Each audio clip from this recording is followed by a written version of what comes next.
He lost his family in an accident and discovers that spies are real, so he trains to become the strongest. The story begins with a boy named Tai, who has just lost his family in an accident with Truck-kun. The incident made him realize that life is fragile, so he becomes scared, thinking he could lose everyone that's dear to him at any time. His childhood friend Musumi mourns the death of his family, but she tells him not to worry because she will never leave him. After some time, we see Tai in his classroom as his classmates approach him, inviting him to go out with them. But he turns them down, which frustrates them, because this isn't the first time he rejected them, and they wonder why he doesn't want to spend time with them. But they realize he's nervous, so they decide to back off, thinking he must be shy. But we learn that he's happy they approached him, and he just doesn't want to talk to people, because he still can't get over the death of his family. After they leave, Musumi approaches him, and she gives him food, telling him he needs to eat well. Their classmates observe them, and we learn that they're jealous, because they all like Musumi. She becomes worried about Tai, because he's starting to develop an antisocial behavior, saying he needs to talk to people. But he reminds her how she rejected their senior Tanaka, thinking he's a great person, so Tai wonders why she turned him down. But she tells Tai not to think about her, saying he needs to move on and talk to their classmates. She's about to feed him, but the vice principal Hirakawa eats it instead, so she becomes upset, reminding him about his promise to stop snacking, but he explains that he just couldn't control himself. She knows that he's supposed to be on a business trip, but he explains that he changed his schedule because he missed eating her food. He likes the color of her hair, but she tells him to return to his office, and he tells Tai to meet him after class. But Tai wonders if he did something wrong, thinking Hirakawa is a weirdo. After class, Tai enters Hirakawa's office, wondering why he was summoned, but Hirakawa reveals that he has a collection of Musumi's pictures. He explains that he has taken countless pictures of her, revealing that he has been watching her from the shadows to protect her from her suitors. He knows that Tanaka asked her out, and we see that Hirakawa tortured him, telling him to stay away from her. So Tai realizes he's in danger, because Hirakawa is insane, and he threatens to kill Tai, asking him if he's starting to have feelings for her. So he becomes stunned, as he starts fearing for his life, but Hirakawa tells him not to take it personally, saying Musumi is his sister. But a girl suddenly arrives, and she presses a button, covering the room with light, which allows Tai to escape. He regains consciousness, and Musumi greets him, saying she's glad that he's okay, but he realizes that he's surrounded by strangers. So he panics, asking them who they are, but Musumi tells him to calm down, introducing them as her siblings. She reveals that the girl who saved him is Futaba, and she has a brother named Shinzo, who seems to be obsessed with firearms. She has another brother named Kendo, who seems to like cats, and her sister Shion appears to be tech-savvy. Her brother Nano likes to perform experiments, and they have a guard dog named Goliath. Musumi reveals that they're a family of spies, and Tai can't believe this, wondering if he's being pranked. He takes one of Shinzo's guns, thinking it's a toy, but he shoots it, realizing that it's real. They tell him that being a spy is just an ordinary job, and they're working as freelancers, but they appear to be struggling, because the government spies are offering their services for a cheaper price. But Shion reveals that the family has the best reviews on the internet, and Kendo adds that their brother Ichiro is boosting their popularity, because the ladies love him. Tai realizes that Kendo is talking about Hirakawa, and Futaba explains that he's a flawed man, but he's the best spy in the family. Tai wonders why he's being targeted, so she reveals that they received an intel, which mentioned that someone wants to kill Musumi. Futaba reveals that Musumi almost died because of Ichiro, and the stress from the incident caused her to have white hair. He blames himself for what happened, so he started obsessing over her, wanting to do everything it takes to protect her. He got rid of the people around her, but he made an exception for Tai, because he's her childhood friend. But after learning about the intel, Ichiro decided to eliminate him. The alarm suddenly rings, as Ichiro enters the house, but the siblings promise to protect Tai. Shinzo reveals that he plays traps around the house, but everyone knows that they're still at a disadvantage, because Ichiro has incredible skills. Tai thinks he's causing trouble for them, but Futaba tells him not to think about it, saying it's always been a family issue. She advises him to marry Musumi, as she explains that there's a rule in their family which prevents them from killing each other. She tells him about the cherry blossom ring, which is used by everyone in her family, saying marriage becomes official the moment half of it is given to a spouse. So Ichiro can't kill him if Musumi gives him the ring, but she doesn't want to marry him because he still hasn't moved on from the death of his family, and Futaba respects their wishes. Everyone prepares to fight Ichiro, but they realize that he's already in the room, saying he destroyed Shinzo's traps. Futaba warns him to back off, but he refuses, so she suddenly slams him into the ground, and everyone starts ganging up on him. But he's able to defend himself, and he uses his weapon to blow them away. He tells them to hand over Tai, threatening to destroy the house if they don't cooperate, but Futaba charges in, trying to close the distance, but she ends up being restrained. Shion tells the others to retreat as she prepares to fight, but Ichiro tells her she's no match for him. But she doesn't care, and she summons her drones, ordering them to fire. We cut to Tai, as he worries about the others, but Musumi reminds him that they aren't allowed to kill family members, so everyone's going to be fine. She shows him a hiding spot, telling him to stay there, but she realizes he's worried, so she assures him that she isn't going anywhere. Ichiro is able to defeat the drones, and he sees Musumi with Tai, telling her to give him a hug, but she suddenly attacks him, so he uses his wires to restrain her. He admits that he's impressed, and he removes the mask, knowing Kingo was disguised as Musumi. He knows that Musumi is pretending to be Tai, and we see Tai watching them, realizing she's in trouble. She removes her mask, telling him to leave Tai alone, because he isn't trying to kill her, and he agrees to this, but he tells her she can't leave the house, saying it's dangerous outside. He explains that he's going to get rid of everything around her, so that nobody can harm her, and he allows himself to get stabbed, as he mentions that he's willing to risk his life to protect her. She's about to accept his condition, but Tai suddenly appears, telling Ichiro to let her go, but he refuses, saying Tai should stay away from their family. He realizes that Ichiro is just like him, because he's also afraid to lose what's precious to him, but Tai doesn't agree with his methods, knowing Musumi is suffering because of him. So Tai tells her to marry him, saying he's going to be fine, because she promised him that she will never leave him. So she throws him her ring, but as he's about to take it, Ichiro stops him, saying he will never allow Tai to marry her. But he refuses to give up, and he's able to take it, as he recalls how Musumi always looked after him, so he doesn't want her to suffer because of Ichiro. The siblings arrive, and they see Tai wearing the ring, promising to protect Musumi. So they celebrate, thinking he's amazing, and Futaba tells Ichiro to train him, so that he can protect Musumi. The next day, we see Tai waking up, but he notices Ichiro standing over him with a knife.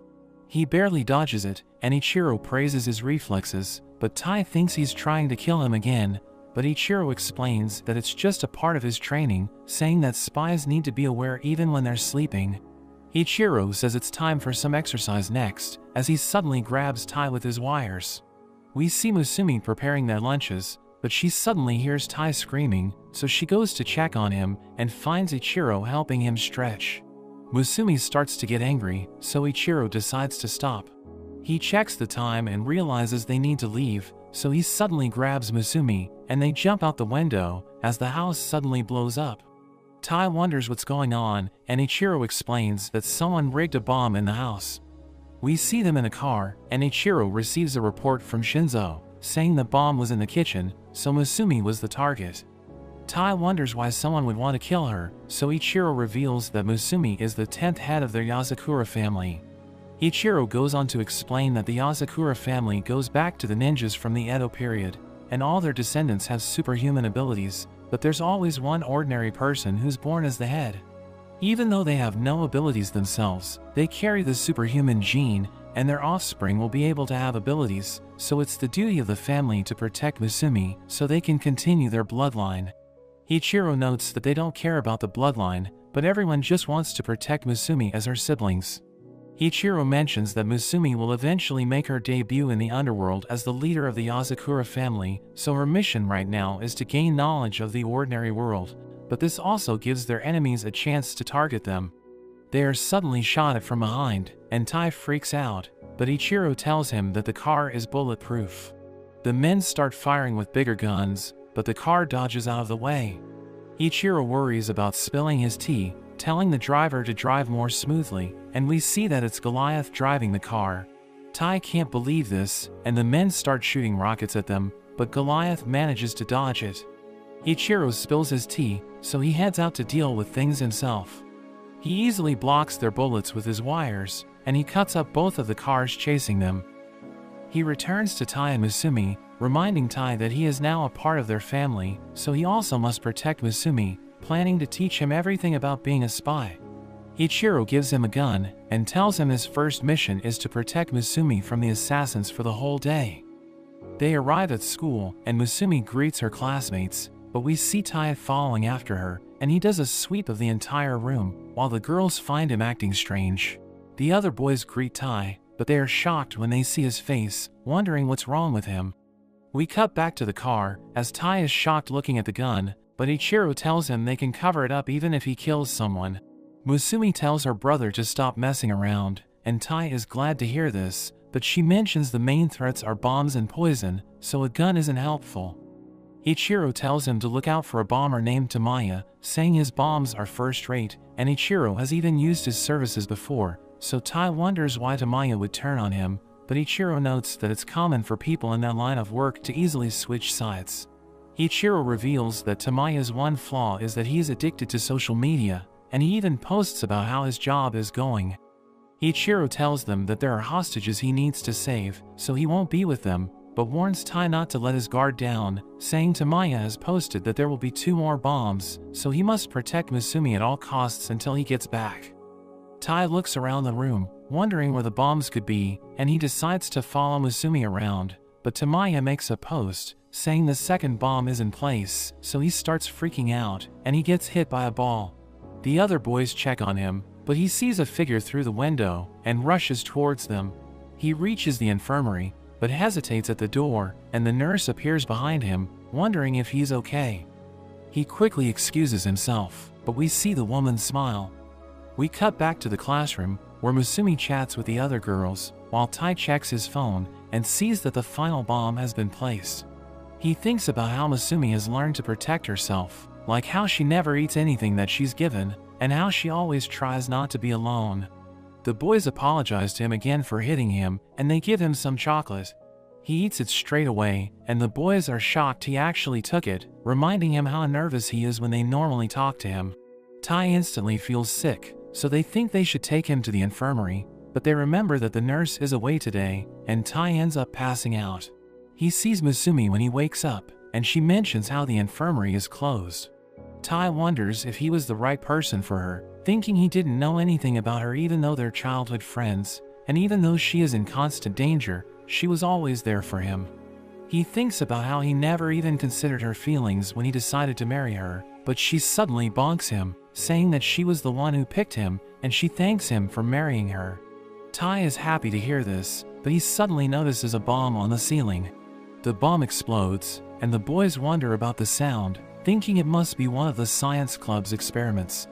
We see Nano and the woman admiring the explosion, and we see that she was actually Kengo. Tai and Musumi manage to survive, and Tai wonders how Tamaya could have set the bomb when they were just in a random room. But he remembers back to how the infirmary was closed, and this was the next best place for someone to rest. He realizes Musumi is being targeted through his movements, and he finds the third bomb on his body. He realizes that Tamaya announced his moves on purpose so that Tai would stay by Musumi's side, causing him to be the bomb that would kill her. There's only a few seconds left, and the door is blocked, so Tai jumps out of the building to get away from Musumi, but Ichiro suddenly catches him and disarms the bomb, congratulating Tai for completing his mission. Musumi wonders what he's going to do with the bomb, so he reveals he plans to return it to its owner. Nano and Kengo appear, along with Shinzo, and Musumi realizes they were all watching, but Kengo says they just wanted to see Tai on his first mission. Shinzo hands Tamaya over, who begs for mercy, but Ichiro throws him out the window as his bomb goes off, and everyone admires the explosion. We see Ichiro annoyed as Tai arrives at their house, but Musumi reminds him how Tai's place was destroyed by the bomb and the fact that they're married. There's no way for him to refuse, so he tells Tai to watch his back. We see Tai lying on the ground as a brute holds onto Musumi, who begs him to save her, but he's completely helpless, so the man mocks him for being weak. He suddenly wakes up, realizing it was just a dream, but he thinks about the recent events, knowing he needs to get stronger. But he accidentally steps on Goliath, who becomes angry, so he attacks Tai, and Musumi hears him screaming. So she treats his wounds, revealing that she ordered Goliath to watch over him so that Ichiro would stay away from him. She tells Goliath not to hurt him, and she assures him that Goliath would never attack the head of the family, but Tai is still afraid of him. Moments later, he begs Futaba to train him, saying he needs to get stronger because he wants to protect Musumi.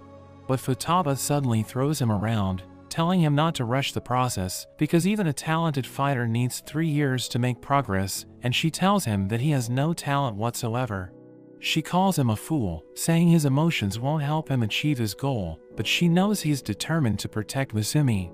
So she asks him if he wants to try their family's all-out training, telling him that he needs to live in the mansion for a month before his real training begins. He thanks her for the opportunity, but he activates a trap, and he almost dies, as she reveals that the mansion is filled with traps. She mentions that living there is going to be tough, but it's part of his training, saying he'll never achieve his goal if he can't even get past them, so he realizes that he could end up dying. The next day, an alarm activates, but Tai stays on his bed, and the alarm suddenly explodes. So he struggles to leave his room, but he activates another trap, which almost burns him alive. Tai reaches the dining table, where Futaba reminds him that this is part of his training, but Musumi thinks it's too dangerous. Tai wonders how she can survive in the mansion, so she reveals that the traps don't activate for the members of the family. We learn that the house is controlled by a computer, which will recognize him as a family member after he clears all of the traps, but Shion thinks it will take 2 years for him to achieve this. But he suddenly feels weird, as Nano reveals that their food is laced with poison so that they can build up tolerance, but it's only enough to give him diarrhea. So he rushes to the toilet, but he realizes that he needs to get past a locked door, and Musumi is about to help him, but Futaba tells her to let him handle it. Ichiro approaches her, telling her she's gorgeous, but everyone ignores him, and they hear Tai screaming, so they decide to help him. Everyone's enjoying their daily lives, because they can easily get past the traps, but Tai struggles to survive, and his life becomes a living hell. We see Tai in his classroom, but his classmates are worried about him, realizing he's in terrible shape, but he tells them he's okay, so they just leave him alone. We learn that the family gave him a ridiculously heavy shirt, so he's struggling to move his body. One evening, we see Tai practicing with a pistol, because he needs to hit the remote from a distance to turn on the TV. But Musumi interrupts him, advising him to take a break, and she gives him tea, telling him not to push himself too hard. She knows he's doing this because he wants to protect her, and he tries to deny this, but she tells him he's not weak. In a flashback, we learn that Tai and Musumi used to be neighbors, but they barely talked to each other. When they were in high school, Musumi was bullied because of her hair, and we see a group of girls threatening to cut it off. But Tai stops them, and he suddenly cuts his hair, so the girls are shocked, and they decide to leave, thinking he's insane. He explains that the guidance counselor told him to cut his hair, telling Musumi not to think about it, and he promises to help her whenever she's in trouble. Back in the present, Musumi reminds Tai that he's always been there for her, so he shouldn't be so hard on himself. The next day, the alarm rings, but Tai stops it, and he manages to walk past the traps. He takes a pistol, and he's able to hit the power button, so Shinzo is impressed, but he explains that he still can't change the channel, so Shinzo gives him advice. Shion joins them, revealing that she has Tai's performance data, and she gives it to Shinzo. Tai thanks them for their help, but he wonders why Shinzo is always in a garbage can, so she explains that he's shy, but he tells Tai that she isn't so different. She reminds Tai that he needs Nano's help to deal with the poison gas, so he decides to find him. Shinzo thinks Tai has talent, because he's making great progress, but she thinks there's another reason why he's doing so well. We see Kengo and Futaba walking around the mansion, and they see Nano crawling with Tai, telling him that the poison gas can't harm him as long as he stays low. Kengo is about to interrupt them, but Futaba stops him, telling him to stick to his task. Days later, Tai avoids the traps, and he enters the dining table, where he starts eating with the others, and he's able to tolerate the poison. Musumi thinks he's doing well, and he explains that it's been 3 weeks since he started living in the mansion. Musumi gives him milk, and he drinks it, but he suddenly feels weird, so he rushes to the toilet, but he still can't unlock the door. She starts blaming herself, because she gave him the milk, and Kingo is about to open the door, but they see him lying on the ground. So Nano examines Tai, revealing that he has a fever because of fatigue, so he just needs to rest, but he explains that he can survive for another week. But Futaba removes his fake skin, and we see that he's in terrible shape, so she thinks he's going to die if he doesn't take a break. She knows that he's been working with her siblings to survive in the mansion, knowing Kingo was the one who gave him the fake skin. She reprimands Nano for treating his wounds in secret, but he tells her not to blame Nano, revealing that her siblings tried to stop him, but he convinced them to help him, because he wants to protect Musumi. But she hits him, calling him an idiot, because he can't achieve his goal if he doesn't take care of himself. She explains that learning how to survive is also a part of his training, and she gives him a book on how to open locked doors, telling him to study it until he recovers. Futaba leaves the room, but she notes that she was wrong about him, realizing that he has incredible willpower, and that his love for Musumi is what keeps him going, so she thinks he's going to succeed. After some time, Tai finally manages to open the bathroom door, so everyone celebrates. He thanks them for their help, and his ring suddenly starts glowing, as Futaba explains that the house has recognized him as a member of the family. She tells him he's doing a good job, but his real training is about to begin, and everyone's rooting for him, hoping for him to succeed. We see Musumi cooking for the family, and she adds a bit of poison as usual, but Tai suddenly asks about putting on a bra, which shocks her. He tries to explain that he was just practicing his disguises, but she doesn't listen. Kingo appears and offers to teach him, but just teases him instead. Shinzo wonders what they're doing, so Tai tears off Kingo's disguise. Ichiro joins them, saying he's going on a mission, and he tries to kiss Musumi, but she just smacks him instead. We learn that Shinzo is also going on a mission, and Tai worries for him, but he mentions it's just a low-level mission where they need to retrieve the original plate for some counterfeit money. Tai can't believe that's considered an easy mission, and Shinzo hands him something before he leaves. We see Tai and Musumi walking to school, and a baseball suddenly comes flying at them, but Tai catches it without even looking, throwing it back with incredible speed, and the coach instantly asks him to join the team. During their lunch break, Musumi mentions how his training has made him more superhuman, telling him to be careful so he doesn't expose himself. After school, Musumi goes over all the paperwork for the family, and Tai can't believe how she can handle everything, but she says she's gotten used to it, and it's her responsibility as the head. She suddenly notices something missing, so she decides to pay Kingo a visit. Tai can't believe how messy his room is, and Musumi tells him he forgot to attach the paperwork for his report. Kingo doesn't think it matters, and Tai suggests looking for it around the room, but Kingo says there's no point looking since he didn't do it. He emerges naked, and Musumi says he should cover himself in front of her, but Kingo notes how they used to bathe together when they were young. Musumi decides to punish him, but Kingo dashes right past them. Tai tries to stop him, but he disguises himself as Musumi, causing Tai to hesitate, so he gets away. Musumi activates hibernation mode, and we see the house going into lockdown. Meanwhile, we see Shinzo crawling through a vent, and he uses X-ray glasses to see what's going on. He notes that the security is tighter than expected, and we see the director arriving at the facility. He's happy that things are going well, but there seems to be someone else pulling the strings. Shinzo takes out two of the guards, and he manages to get the original plate, but the alarm suddenly goes off. We see Musumi and Tai looking for Kingo, and they check to see if he's hiding with one of the other siblings, but no one seems to have seen him. They check Ichiro's room, but it's just filled with pictures of Musumi, so they decide to move on. They are joined by the three other siblings, who wonder what they're doing, so they suddenly realize that Kingo was disguised as them before. They hear Kingo laugh, and he appears in a painting, but he quickly runs off. Tai goes after him, but as they turn the corner, Kingo gets away. Musumi wonders what happened, and Tai points to a tunnel. Musumi can't believe there's a secret passage she didn't know about, and she gets annoyed Kingo got away. Musumi lifts the lockdown, and they head back to Kingo's room to finish the paperwork, but Musumi suddenly handcuffs Tai and calls him Kingo. He wonders what's going on, so Masumi reveals she knew his goal was to get her to deactivate the lockdown, and she also notes how the real Tai always lets her pass through the doors first, so Kingo admits defeat, and he agrees to do his paperwork. We see Tai enjoying some curry, when they suddenly get a call.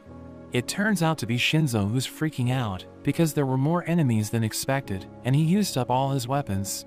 We learn that although he's a weapons expert, if he runs out of them, he's actually a big wimp, so Masumi asks Tai to help. We see him with a package, and he sneaks into the facility, but a man gets behind him. He remembers his training with Shinzo, so he pushes back to disable the firing mechanism, and he manages to take out the man. There are more people that approach, and Tai can tell that there are 3 of them. He manages to take 2 of them out, but the third prepares to call for backup.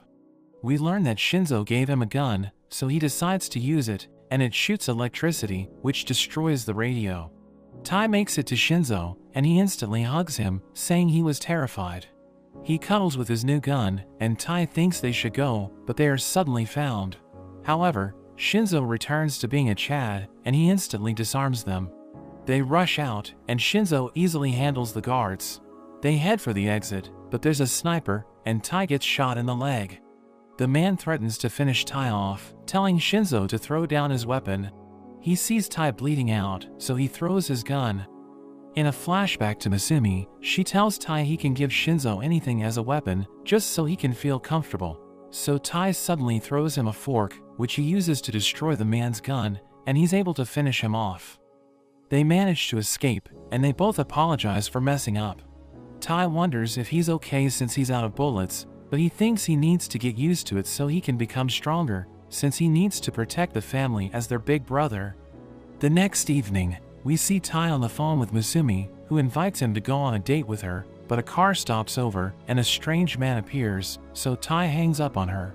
The man approaches him, introducing himself as a police officer named Seiji, and he tells Tai that he has questions for him. They go to the station, where Seiji reveals that he has a picture of Tai during his last mission, so he becomes nervous, wondering how Seiji was able to find it.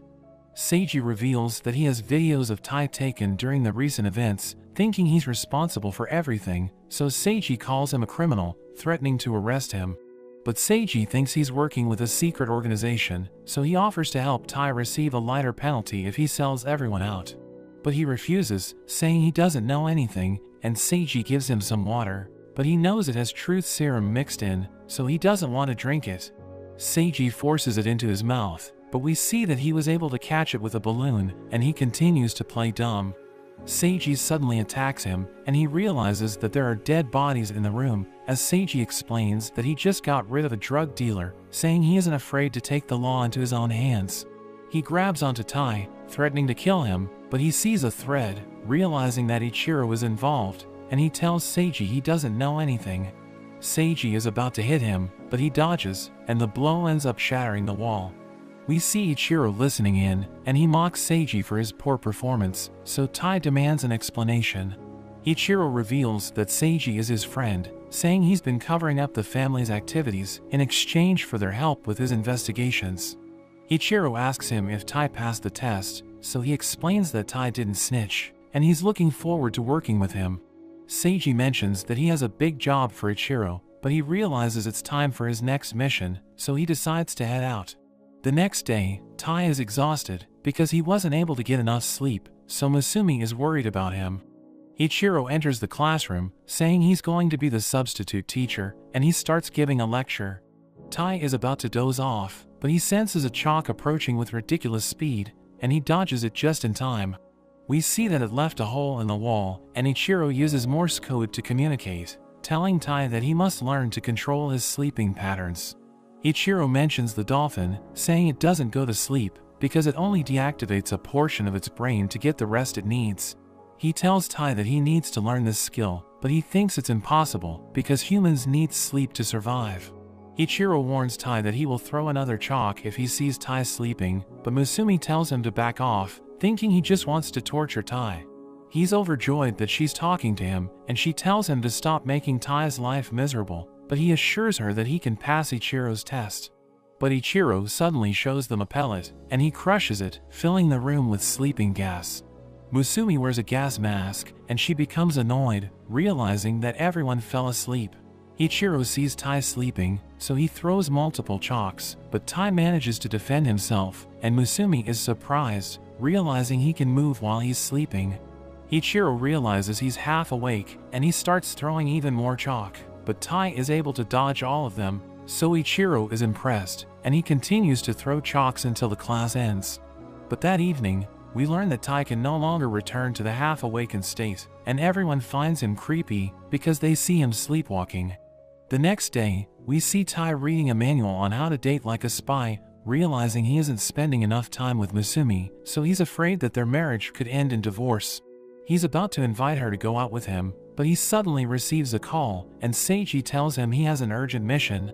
Tai goes to an amusement park, and Seiji tells him to catch a dangerous couple, saying they're causing trouble with their guns. But Seiji doesn't know what they look like, so he advises Tai to be on the lookout for suspicious behavior, but he realizes he's surrounded by couples, so he realizes he's attracting too much attention because he's all alone. But Musumi suddenly approaches him, saying she knows about his mission, and she plans to help him blend in. She mentions that there are suspicious people around them, and she explains that she can defend herself, so he doesn't have to worry about her. He notices a sweet couple, and they appear to be having a good time, as the man compliments the girl's outfit. So Tai tries to copy him, telling Musumi that she can unleash high kicks with her outfit, but she just tells him it's easy to move around in, and he realizes that he's struggling to keep her entertained. They see a suspicious couple entering a roller coaster, so they decide to follow them, and everyone enjoys the ride, but Tai ends up falling asleep, because it's nothing compared to his training. After the ride, Musumi and Tai continue to observe the couple, realizing they aren't as dangerous as they look, and they see another couple, thinking they look like troublemakers. So Tai decides to follow them, as they enjoy the ride, and they suddenly start making out, so he realizes they're just a normal couple. Musumi notices another suspicious couple, and Tai decides to observe them as they enjoy coffee. He hears the man talking about a special item as he reaches out for his pocket, so Tai thinks he has a gun, but he just pulls out a ring, asking the woman to marry him. So Tai is frustrated, because he doesn't have a lead, and we see that he's holding onto a rose, thinking about making Musumi happy. But he hears this sweet couple arguing, and he can't believe this is happening, because they were so close during the rides. They suddenly pull out their guns, so Tai realizes they're his targets, and everyone panics as they start shooting each other, so Tai takes cover. He realizes that his rose has been shot, so he becomes upset, and he shoots them with his electric bullets. The police arrive to arrest them, and Seiji thanks Tai for his help, saying he did a good job, and Ichiro learns about this, but he appears to be upset, because Tai went on a date with Musumi. We see Tai and Musumi on the Ferris wheel, as Musumi mentions that they were able to enjoy all of the attractions. Tai wonders why she didn't want to ride the Ferris wheel until they finished the other rides, so she explains that she wants to enjoy the sunset with him. He gives her the rose, saying it was damaged during the shootout, but he decides to give it to her, because he wants to thank her for everything she has done for him. So she accepts it, and they spend the rest of the day together. Back at the house, we see Shion exhausted, as she finally completes her mission. She prepares to sleep, but a mysterious girl suddenly hacks her system. She fights back against the hacker, and we see her character running after a hedgehog, but the girl disconnects her computer, allowing her to get away, and when she turns it back on, we see she stole pictures of Tai. The next morning, Tai and Musumi run into Shion. They wonder why she looks so tired, so she mentions the hacker, thinking that it was strange that they only took pictures of Tai, which gives him a bad feeling. Tai and Musumi head to school, thinking about what the hacker was after, but they are suddenly stopped by some needles, as we see the mysterious girl. Tai decides to run, but they can't get away, so he prepares to fight. The girl suddenly attacks him, but he manages to push her back. The girl declares her love for him, but also mentions she's trying to kill him, so Musumi recognizes her as Ayaka, the manhunter spy. Ayaka isn't fond of the nickname, but Musumi explains that she uses her spy techniques to follow men that she has fallen in love with and stabs them with her needles. Ayaka reveals that she fell in love with him after seeing a video of him on the dark web, but it also led to a certain company putting a bounty on him. She suddenly throws her needles up, and we see that there are other people that are after Tai for the bounty, but Ayaka starts losing it, wanting Tai all for herself. Tai mentions how he's married to Musumi, so he can't let himself be killed. Ayaka cries hearing this, wishing she could kill Musumi immediately, but reveals she got permission from Ichiro to target Tai, on the condition that she doesn't touch Musumi. Tai and Musumi can't believe Ichiro would allow this, and Ayaka suddenly throws needles all around them, but tells them she will see them again soon, as she leaves. They get to school, and Ayaka is introduced as a new transfer student. She's given the seat next to Tai, and as she heads to her seat, she trips and throws a needle at him, but he manages to stop it. We see Tai going about his normal day, as he avoids the assassination attempts from Ayaka.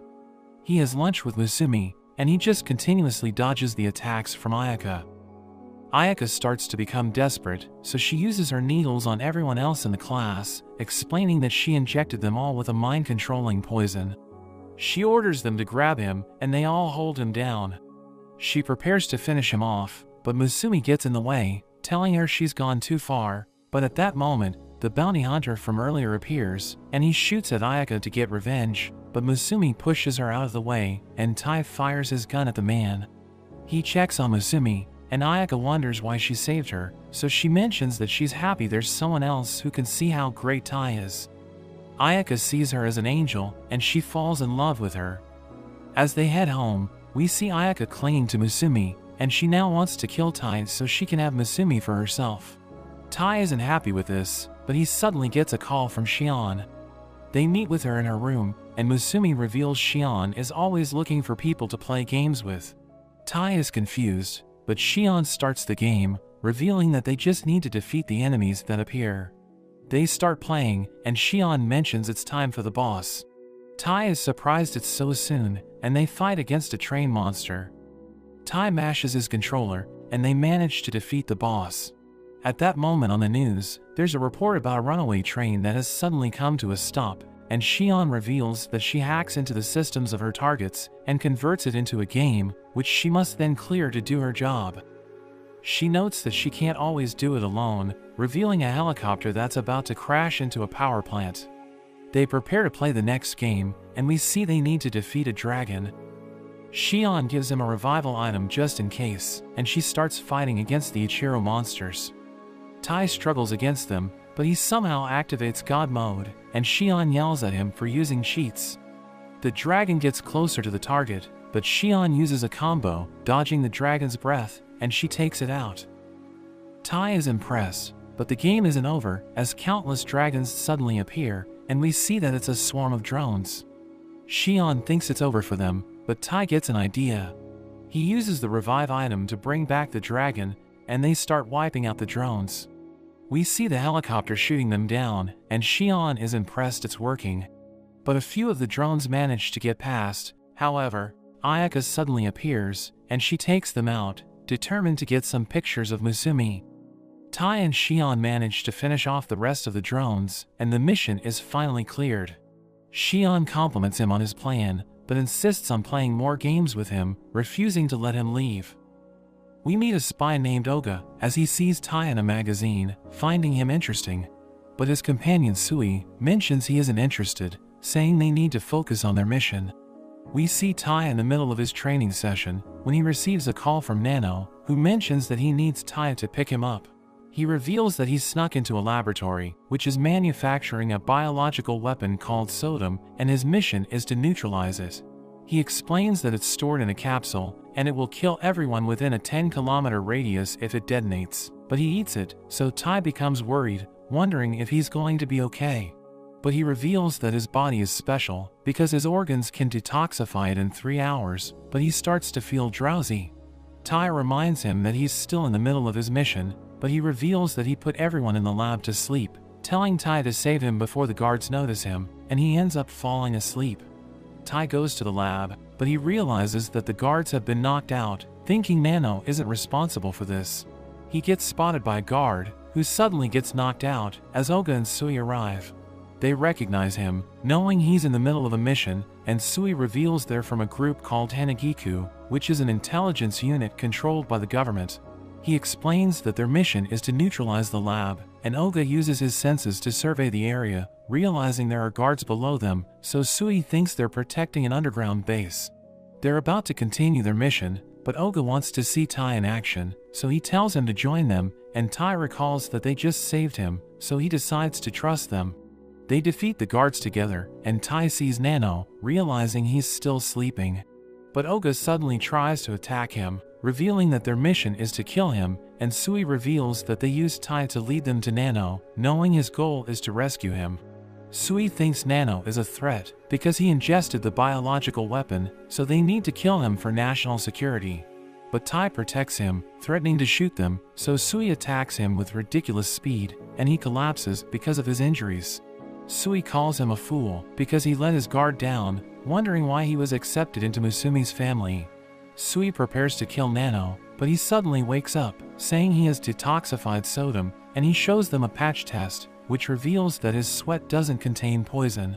Sui believes him, and he decides to take the patch test for documentation. He gives Nano an ointment, explaining that it can heal Tai's injuries, but he mentions that Tai is too weak, thinking he isn't worthy to be a spy. After some time, we see Tai as he's restrained by Ichiro, who shows him a magazine, which mentions that he was defeated by the Hanagiku.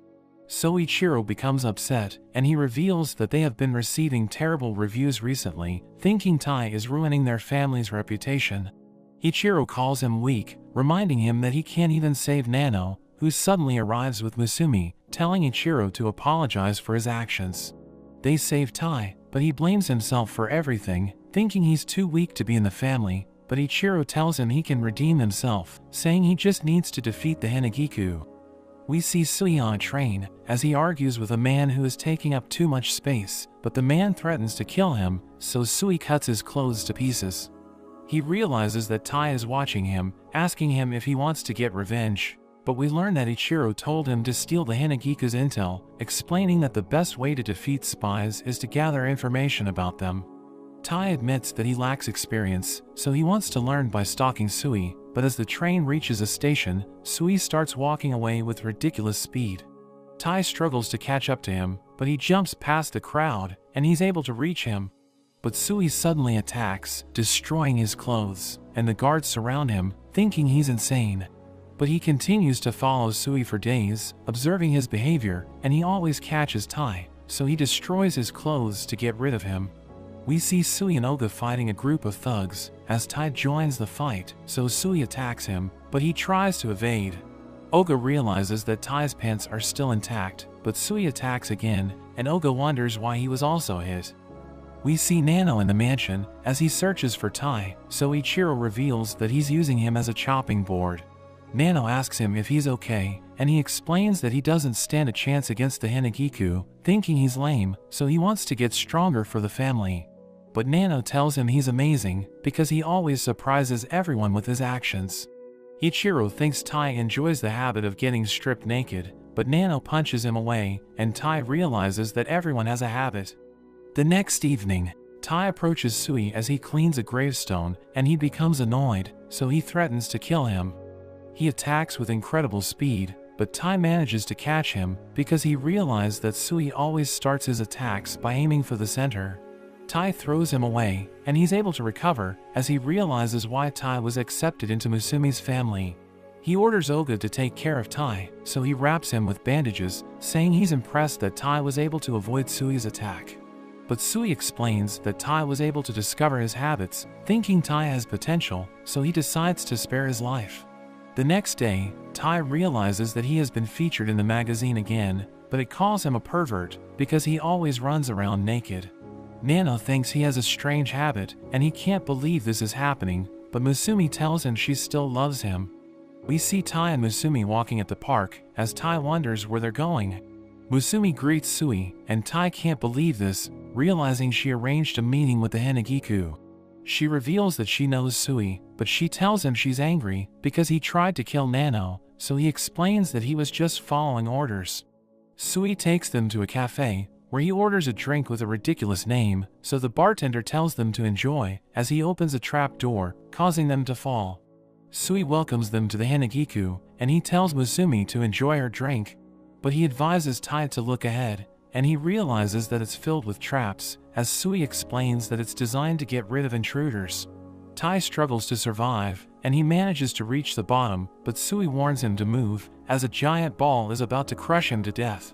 But the leader of the Hanagiku, Rin, punches the ball, shattering it in an instant, but she wonders if Tai can protect Musumi, calling him a weakling.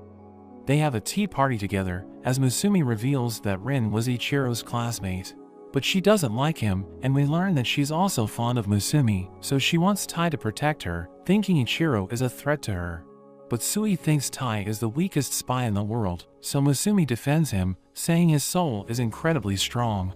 There's suddenly an explosion, as Ichiro arrives, threatening to kill Rin if she doesn't hand over Musumi. Rin tells him to leave, but he refuses, thinking she's trying to corrupt Musumi, so he attacks her, but she fights back, and they start exchanging blows, creating shockwaves which threaten everyone in the base. Musumi tries to stop them, but they realize they're about to hit her, so Tai saves her, but he takes the full force of the blows, so he collapses. Musumi becomes upset, telling them she won't talk to them if they keep causing trouble, so they stop fighting, and Rin realizes that Tai is tougher than he looks. After that, Rin gives Tai a mission, telling him that the Hanagiku has been investigating a politician. His name is Yuri, and everyone loves him, thinking he's an amazing person, but we learn that he's working with 3 spies, and they committed crimes to help him work his way up. Rin explains that the next election is about to take place, so she thinks he's going to make a move, revealing that the Hanagiku discovered a bomb during one of their missions. She adds that they were able to arrest a smuggler, who revealed that he was selling bombs to his customer, and they think he was referring to Yuri. But she knows it isn't enough to arrest him, so they need to learn about his plans before he detonates the bombs. Tai wonders why she's giving him this mission, so she explains that he's harder to detect, because he isn't a member of the Hanagiku. They disguise him as a girl, as Rin explains that Yuri wants to hire a female assistant, and she tells him to gather information about the bombs. We see Yuri attending an event, where he introduces everyone to his new assistant, but a group of men suddenly interrupts him, calling him a tyrant. So his supporters oppose them, and a fight breaks out, as a speaker falls, and it's about to hit the leader of the group, but Yuri saves him, telling him he has the right to voice his opinions. Everyone is touched by this behavior, and the medics take Yuri to the ambulance. But as he leaves, we learn that it was all staged, and the spies remove their disguise. One of them shows him a graph, which mentions that he's gaining popularity, and he tells his spies to share his video, so that the citizens will vote for him. But we see Tai hiding, thinking Yuri is a despicable man, so he wants to expose him. They return to the office, where Tai examines Yuri's documents, but he can't find anything he can use against him. Yuri's campaign is doing well, as Tai notes that he appears to be using underhanded methods to gain the advantage, but Tai is worried about the bombs, thinking he might use them in the future. Yuri's group returns to his office, and Tai becomes frustrated, wondering how they're able to commit crimes, because all they do is dance. But he notices something odd about their movements, realizing that they have been using dance moves to communicate, and he starts to understand what they're talking about. He observes Yuri, who starts talking about a terrorist attack, so he watches their movements, realizing they're about to use the bombs. Yuri meets the Prime Minister, and we learn that he sees him as a threat, so he plans to get rid of him. He detonates the bomb, but everyone sees an explosion in a fountain, and we learn that Tai placed it there. But Yuri threatens to kill him, saying he has another bomb, and he knows about Tai's real identity. Yuri shoots him, and he hits the detonator, causing another explosion. But he realizes that everyone's covered in shock-resistant jackets, and Tai recovers, as Yuri realizes that his gun was loaded with fake bullets. But he thinks Tai doesn't stand a chance, telling him he's outnumbered. But Sui suddenly arrives, disarming Yuri and his spies, and he tells them they're under arrest. So the spies escape, as he calls Yuri a fool, saying he should never seek loyalty from spies, before taking him down. Tai is ordered to escort Yuri to the headquarters, and we see them riding a bus, as Yuri tells Tai that he knows what happened to his family, saying it wasn't an accident. So Tai asks him what he knows, but he refuses to answer, and he mentions that the world is filled with hidden truths. Sui calls Tai, telling him that the Prime Minister has been kidnapped, as Yuri suddenly breaks free. He removes his earring, which is revealed to be a bomb, and it explodes, allowing him to escape. Back at the mansion, we see Nano working on a potion, thinking Tai is going to get hurt during the mission, so he wants to be ready in case this happens. Musumi reveals that she's also worried about Tai, but she prepares a feast for him, thinking he will recover after he eats it. She wonders what her siblings are doing, and we learn that they're preparing for Tai's return, but they're all expecting him to get beat up, so they're trying to cope with the situation. But Ichiro seems to be happy, thinking Tai isn't going to make it. We return to Tai, as he saves the driver, and he receives a call from Sui, who reveals that they were expecting Yuri to escape. We learn that he's a legendary spy, and he was known as Kurogawa, but everyone thought he died a few years ago. Sui reveals that they're tracking his movements, knowing he will lead them to the Prime Minister. Yuri sits with the Prime Minister, and we see that everyone's watching them, as Yuri reveals that he isn't interested in politics. He removes his disguise, and the Prime Minister recognizes him, wondering how he's still alive. He reveals that he lost his daughter, and he eliminated countless politicians to get revenge, but the Prime Minister knows everything, so Kurogawa wants everyone to witness his execution.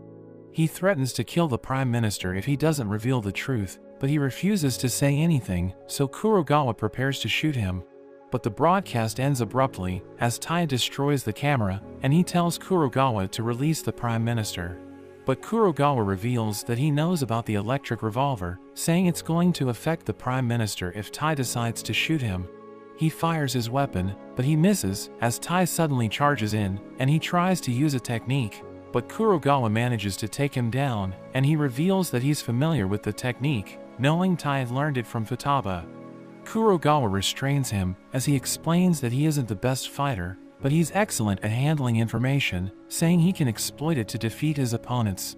Tai wonders why he was pretending to be Yuri, so he explains that he's doing it for revenge, revealing that he was hired by politicians because of his ability to exploit information. In a flashback, we see Kurogawa doing the dirty work for the politicians, and he returns home, celebrating his daughter's birthday. We learn that his wife passed away, so he's working hard to provide for his daughter, who tells him she missed him. But she asks him if he was the one who sent her a present, telling him she received a gift before he arrived, but it suddenly explodes. He's able to survive the explosion, but his daughter dies in his arms, as he realizes that the politicians tried to kill him because he has already served his purpose. We return to the present, as Kurogawa reveals that he pretended to be a politician so that he can attract the Prime Minister's allies, thinking his strategy was perfect because he was able to kill them. Tai tries to attack him, but his spies protect him, telling Tai that he doesn't stand a chance. Kurogawa promises to tell him the truth about his family if he backs down, and he admits that he wants to hear it, but he refuses to leave, saying he doesn't want people to die. Sui arrives, destroying the floor, and Kurogawa's spies fall to the bottom, as Sui mentions that he'll deal with them, telling Tai to arrest Kurogawa. So he tries to attack with his knife, but Kurogawa stops him, knowing his knife is poisoned, so he uses it to stab him, and punches him away. We cut to Sui, as the spies recognize him as the Hanagiku squad leader, knowing he's incredibly skilled. But they think he's no match for them, as they tell him about their powers, revealing that they can each control an element. He thinks they're being arrogant, as he reveals that the foundation of the Hanagiku combat style is the movement technique, saying anyone can master it, but it's incredibly effective. They combine their powers, and they attack him with their ultimate technique, but he slices it in half, and he attacks them in an instant, as they realize he's too strong for them. He's about to return to Tai, but he suddenly senses a strange presence, so he draws his sword, but he sees nothing, thinking he's being watched. Tai gets back up, as Kurogawa reminds him what it's like to lose his family, saying he can't change reality. So he recalls that he was depressed when it happened, but Musumi stayed by his side, and she helped him move on. He thinks reality doesn't have to be accepted, because there are still things he can change, and he charges in, as Kurogawa tries to predict his next move, thinking he already knows everything about him. But Tai suddenly uses Sui's technique, and Kurogawa can't believe this, wondering how he's able to do it. We learn that Ichiro told Tai how to defeat the best spies in the world, saying they already know everything about him, so he needs to improvise, and use a technique he has never used before.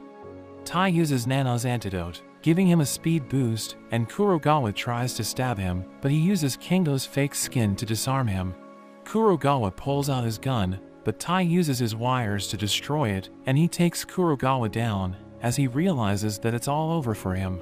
So he admits defeat, saying he respects Tai because he was able to struggle through his hardships, so Kurogawa gives him a note, and decides to tell him the truth about his family. But he suddenly gets shot, and he tells Tai to live without fear, before bleeding to death. Sui arrives, thinking Kurogawa was killed by an assassin, but he tells Tai to be proud, because he was able to complete his mission. After some time, Tai reads the note, and it leads him to a tree, where Kurogawa buried his daughter. He pays his respects to her, and he follows Kurogawa's instructions, allowing him to obtain a mysterious item. He returns to the mansion, and everyone's happy to see him, telling him he did a great job, but Futaba realizes that Ichiro is sad, because he didn't want Tai to survive. The next day, Rin throws a party for Tai, saying she wants to thank him for completing the mission. We learn that she gathered ingredients with her bare hands, but she realizes that Ichiro is in the party, so she tells him to leave. But he reveals that he brought drinks with him, so she allows him to stay. Sui cuts the animals into pieces, and Tai cooks them, telling Musumi it's ready, so he gives her food. But Ichiro suddenly shoves them into his mouth, so Rin tells him not to interfere, and they start having a food fight, as Rin runs with the others, telling them to stop fighting. Oga tries to get food, but he ends up getting hit, and Tai realizes they won't be able to eat. But Sui uses his movement technique, and he's able to catch food for them, but he tells Tai not to copy his move, because it has already taken a toll on his body. After the party, Tai thinks about the mysterious item, thinking it contains information about his family. Musumi asks him if he's going to open it, but he reveals that he's afraid, because he could end up like Kurogawa, thinking he will want revenge if he learns his family was murdered. But she suddenly kisses him, so he becomes flustered, and she assures him that she won't leave him no matter what happens. They realize he dropped the box, and they see a marble, as Ichiro explains that it contains a recording, but he threatens to kill Tai, so Rin restrains him, telling them to escape. Musumi and Tai return to the mansion, and Ayaka suddenly rides Tai, so he asks her what she's doing there. She explains that she's there to protect them from assassins, and Musumi reveals that she asked her to live with them so that she can work as their maid. Ayaka reveals that she knows what happened during their last mission, and she takes the marble from Tai, giving it to Shion, who explains that it's damaged, so it's going to take time to analyze it. Ayaka reveals that Tai has a huge bounty on his head, so she thinks he's going to get into trouble, because the assassins will try to hunt him down. She wants to help him, saying she will try to assassinate him, so that he will learn how to defend himself, and he thinks this is a bad idea, but Musumi tells him it's for his own good. One evening, we see that Tai is exhausted, and Musumi tries to prepare tea for him, but she realizes that Ichiro is out of tea leaves, saying it's his favorite. Tai takes a bath, but Ayaka tells him not to let his guard down, and she tries to attack him, but she suddenly gets electrocuted, as Tai realizes that she accidentally triggered a trap. So he breaks the wall, and he grabs onto the main power source, as he endures the electrocution, allowing him to destroy the trap. He tells her not to be reckless, but Ichiro suddenly arrives, thinking he's cheating on Musumi, so he shows him a torture device, saying he's going to use it on him. So Tai runs away, as Musumi observes their behavior, but she thinks Ayaka is fitting in with her family. We see Tai as he's about to leave for his next mission, when Musumi tells him he forgot his phone. But she realizes that someone named Kahoru is calling, and Tai quickly takes his phone, before leaving for work, so Ayaka finds him suspicious, thinking he's cheating on Musumi. She reveals that she's been stalking him, and she believes he's trying to hide something, because he's been acting strange recently. The next day, Tai has a date with Musumi, and he wonders why she brought Goliath with her. So she reveals that he only walks with the head of the family, and he's actually a special breed that underwent countless modifications. He suddenly grows in size, as she explains that he's a guard dog, and he's been protecting the head of the family for hundreds of years. She rides him, telling Tai to join her, but Goliath knocks him down, as she realizes that he doesn't like him. She tells Tai to take his leash, so he grabs it, but Goliath suddenly runs with ridiculous speed, as Tai struggles to hold onto him. So he collapses, and Musumi wonders if he's okay, as a group of kids approach Goliath, thinking he looks amazing. But as Musumi approaches, he realizes that there's a bomb attached to a balloon and it suddenly explodes, but Tai protects everyone, asking them if they're okay. Goliath becomes upset, so he smells the bomb fragments and he tracks the location of the culprit. Musumi uses a machine to analyze it, and she's able to communicate with the bomber, who reveals that he wanted to kill her, thinking she's pathetic because she has no powers whatsoever. But she tells him not to mess with her family, saying he'll never get away with it, as Goliath breaches his door, so he realizes it's all over for him. Goliath returns to Musumi, and we see that Tai has recovered, but he receives a call, realizing he needs to return to the mansion. So Musumi orders Goliath to take them back, and he allows Tai to ride him as he runs to the mansion. Tai is glad that he's able to make it back in time, but Ayaka suddenly attacks him, calling him a cheater. She shows him a picture, thinking he's been dating a girl, and Ichiro thinks this is unforgivable, so he prepares to torture him. But two members of the Hanagiku arrive, as a girl introduces herself as Miji, saying she's there to deliver a package to Tai. He reminds her that she's supposed to give it to him in secret, but she knows he's in trouble, so she wants to help him. We learn she's with her grandfather Kahoru, so Musumi realizes he was the one trying to call Tai. He explains that he was working with Tai to obtain an item, and we see that it's Ichiro's favorite tea. We learn that it's extremely rare, but Tai went on dangerous missions to gather its ingredients because he wanted to thank Ichiro for looking after him. Kahoru explains that he kept it a secret from everyone because he wanted to surprise Ichiro, so they realize he's innocent, but Ichiro feels guilty because he was never a good brother to him. Ayaka immediately apologizes, but Ichiro refuses to admit that he's wrong, so Goliath punishes him, as Musumi thanks Tai for the tea, glad that she has such a great husband. Tai sees Musumi with an album, and she explains that she found it while she was cleaning. She shows him a family picture, telling him it was taken when Nano passed his spy license exam. She explains that they take a picture whenever one of them passes the exam, and Tai wonders what a spy license is, so Futaba tells him it's like a membership card issued by the Spy Association. She explains that those who pass the exam are given a spy license, which allows them to get benefits and job referrals from the association. She tells him about the rankings, telling him he will start at the bronze rank if he passes the exam, and he can take promotion tests to increase his rank. The spies at the higher ranks are given advanced missions with greater rewards, and they also have access to more benefits. So he thinks about taking the exam, but Ichiro tells him his siblings passed it on their first try, threatening to kill him if he ends up failing. They suddenly hear a scream as Ayaka apologizes to Shion because she touched the cables on her device as she was cleaning it, causing it to glitch out. The monitor suddenly turns on, showing everyone a ghost, and Futaba loses it, as Tai wonders what happened to her. So Musumi explains that Futaba is afraid of ghosts, and they need to watch over her because she's going to be paranoid for an entire day. They suddenly hear a strange noise, so Futaba freaks out as Shion reveals that she has been hearing strange noises in the house, thinking there could be a ghost. Everyone looks after Futaba because she's too scared to do anything, so they're helping her regain her composure. That evening, Futaba is about to sleep with Musumi, but they hear the strange noise again, and this frightens her, so Musumi decides to read her favorite book called Momotaro. She starts reading it, and we learn that it takes place in a world where humans and demons are at war. In the story, an old woman sees a baby by the river, and she decides to call him Momotaro, but Musumi suddenly falls asleep. So Tai continues the story, and he mentions that the woman decided to adopt Momotaro. But when he grew up, he became a soldier, and he was forced to kill his best friend because he was an enemy of humanity. Tai mentions that everyone has no choice but to surrender to the flow of life, and Futaba thinks this story was great, revealing that her mother used to read it to her. She tells him she used to be fearless, but when she lost her mother, she realized death is inevitable, and she's afraid of losing people who are dear to her. So she thinks she's pathetic, revealing that she wants everyone to think she's afraid of ghosts, because she doesn't want them to learn about this. Tai tells her he understands how she feels, and he explains that he wants to get stronger, so that he can protect everyone he loves.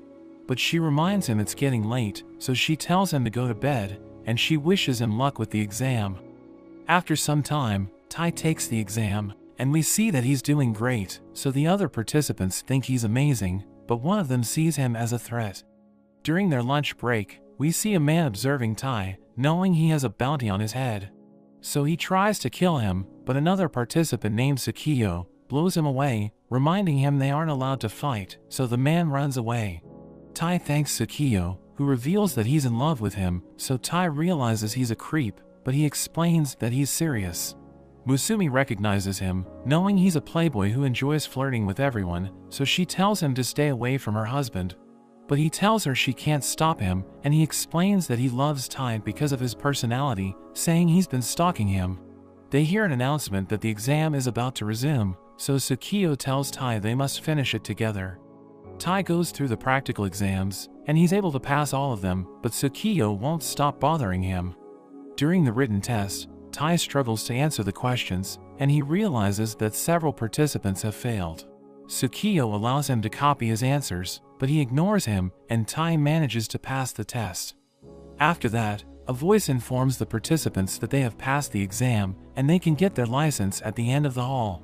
But the voice tells them that the venue will be destroyed, and it suddenly starts collapsing, so everyone rushes to get their license. Tai and Tsukiyo are able to avoid the traps, but Tai's rival sees his chance, and he hits Tai, knocking him down. Tai is about to fall down, but Tsukiyo tells him not to give up, and he pushes him to safety. But Tai realizes that Tsukiyo is about to fail, so he saves him, telling him to finish the exam. But Tsukiyo creates a gust of wind, which pushes them up, saving both of them, and he reveals that he's actually a proctor, saying he's there to test Tai's humanity, which is considered to be the most important subject. He explains that technical skills are just the basics, and the association values spies who can be trusted, so Tai's rival ends up failing. Tsukiyo gives Tai his license, and he congratulates him for passing the exam. But Tai asks Tsukiyo if he's really in love with him, and he confirms this, so Tai quickly runs away. Tai returns to the mansion, where everyone celebrates, but they wonder why Ichiro isn't home yet, and he suddenly falls from the ceiling, revealing that he was hiding there to watch Musumi. But Futaba becomes upset, realizing he was the one making the strange noises, so she beats him up, and Ayaka takes a picture of them. A few days later, Tai sees an old man in his bag, who reveals that he didn't want to deal with the traps in the mansion, so he decided to use Tai's bag to get past them. He introduces himself as his grandfather, but Tai freaks out, thinking he's an intruder, and he ends up getting shot. Tai apologizes for shooting him, but Musumi understands why he did this, and she introduces him to her grandfather Ban. He reveals that he's there to see Tai, thinking he's a good husband, and he gives them a wedding gift. He invites Tai to hang out with him, but Ichiro suddenly restrains him, as he mentions that the police told him to arrest Ban because he's an escaped convict. But he explains that he isn't a criminal, saying he was permanently stationed inside the prison to gather intel, and he promises to return after he has some fun. But Ichiro refuses, knowing he shares confidential information just to impress women, so he challenges Ichiro to stop him as he covers the area with smoke, allowing him to escape with Tai. Ichiro calls Tai, telling him that Ban is a legendary spy who is known for his ability to infiltrate facilities and escape difficult situations. Ichiro orders Tai to capture him, so Tai observes him as he tries to impress the women, and he starts sharing state secrets. So Tai decides to stop him, but he easily escapes, and he tells Tai that he's too young to capture him. But Ban realizes that Tai was able to glue him in place, so he removes his clothes, saying only a beautiful woman can stop him. He tells Tai to bring it on, so he tries to capture him, but Tai ends up failing, and Ban tells him he needs more training. He asks Ban why he broke out of prison just to see him, so Ban explains that he had to do it today, but he knows that Tai is too young to understand him. A bartender gives him a drink, and he tries to give it to Tai, but he refuses, saying he's still a minor. So Ban calls him a beta, thinking he'll never have a child with Musumi, and Ban offers to teach him, but he says he isn't interested. Ban reveals that he was lonely before he met his wife Keiko, saying she was the one who gave his life purpose, but he thinks she's too good for him. He believes Tai is just like him, so he advises him to enjoy the present, saying it will allow him to live life without regrets. But Tai explains that he will have no regrets, because he enjoys every moment he spends with Musumi, and he wants her to feel the same way. Ban wants to spend more time with him, but an old lady approaches Ban, and she makes him wear a handcuff, saying it will explode if he tries to break it. He realizes she's Keiko, and he's glad that he's able to see her again, so he invites her to go out with him, reminding her it's their anniversary, but she tells him to return to prison. The cops take Ban away, and Tai realizes that he broke out of prison to see Keiko, saying he understands how he feels. We learn that Musumi was watching Tai while he was talking to Ban, and she realizes she's lucky to have him as her husband. They return to the mansion, where they learn that Ban was able to go on a date with Keiko, and Tai thinks he's amazing. After some time, Ban returns to the mansion, saying he broke out of prison again, but he realizes that everyone's gone, and Ayaka tells him they went on a shopping trip. We see the siblings in a mall, and they decide to split up, as Tai recalls that he used to go there when his family was still alive. Musumi uses a gacha machine, and he thinks she's being childish, but it gives her hand grenades, and he can't believe this just happened. She approaches a shopkeeper, and she orders a strange drink, so the shopkeeper asks her about the mode of payment, saying she can pay with her blood. But she receives bullets, as she reveals that she used code names to make the order, saying the mall sells equipment for spies. So Tai buys a bulletproof shirt, and he's about to meet Musumi, but he notices a girl named Suzu, who is looking for her father. He decides to bring her with him, and Musumi asks her about her father, so she explains that he was taken by a group of thugs, who told him they need to talk downstairs. Musumi takes them to an elevator, where she enters a code, as she reveals that the mall has a secret basement floor, where the merchants sell illegal products. Tai realizes it looks scary, and Musumi warns him to stay alert, because he could end up getting attacked. They see Suzu's father, as a thug threatens to kill him, but Tai saves him, and Suzu reunites with her father. But they suddenly get surrounded by thugs, who mention that Tai has a bounty on his head. They prepare to take him down, but they suddenly get blown away, as Ichiro arrives, telling him it's time to go home. But he becomes confused, wondering why Ichiro is helping him, and he realizes that Ichiro bought a book about torture, realizing he wants to try it on him. The thugs recognize Ichiro, knowing he's extremely skilled, but they know he's outnumbered, so they think they can take him on. But his siblings suddenly arrive, taking out the thugs, and they head out, as the basement starts collapsing. Everyone realizes the mall is sinking, but the siblings walk away, as Tai mentions that they destroyed the basement. But nobody cares, and Ichiro insults him, but Futaba knocks him out, and they all head back to the mansion. We see Tai playing with his brother, and his mother tells him he spends too much time playing video games. She tells his father to spend more time with his family, because he's always working, and he tells everyone they're going to go camping, but he mentions that it's raining.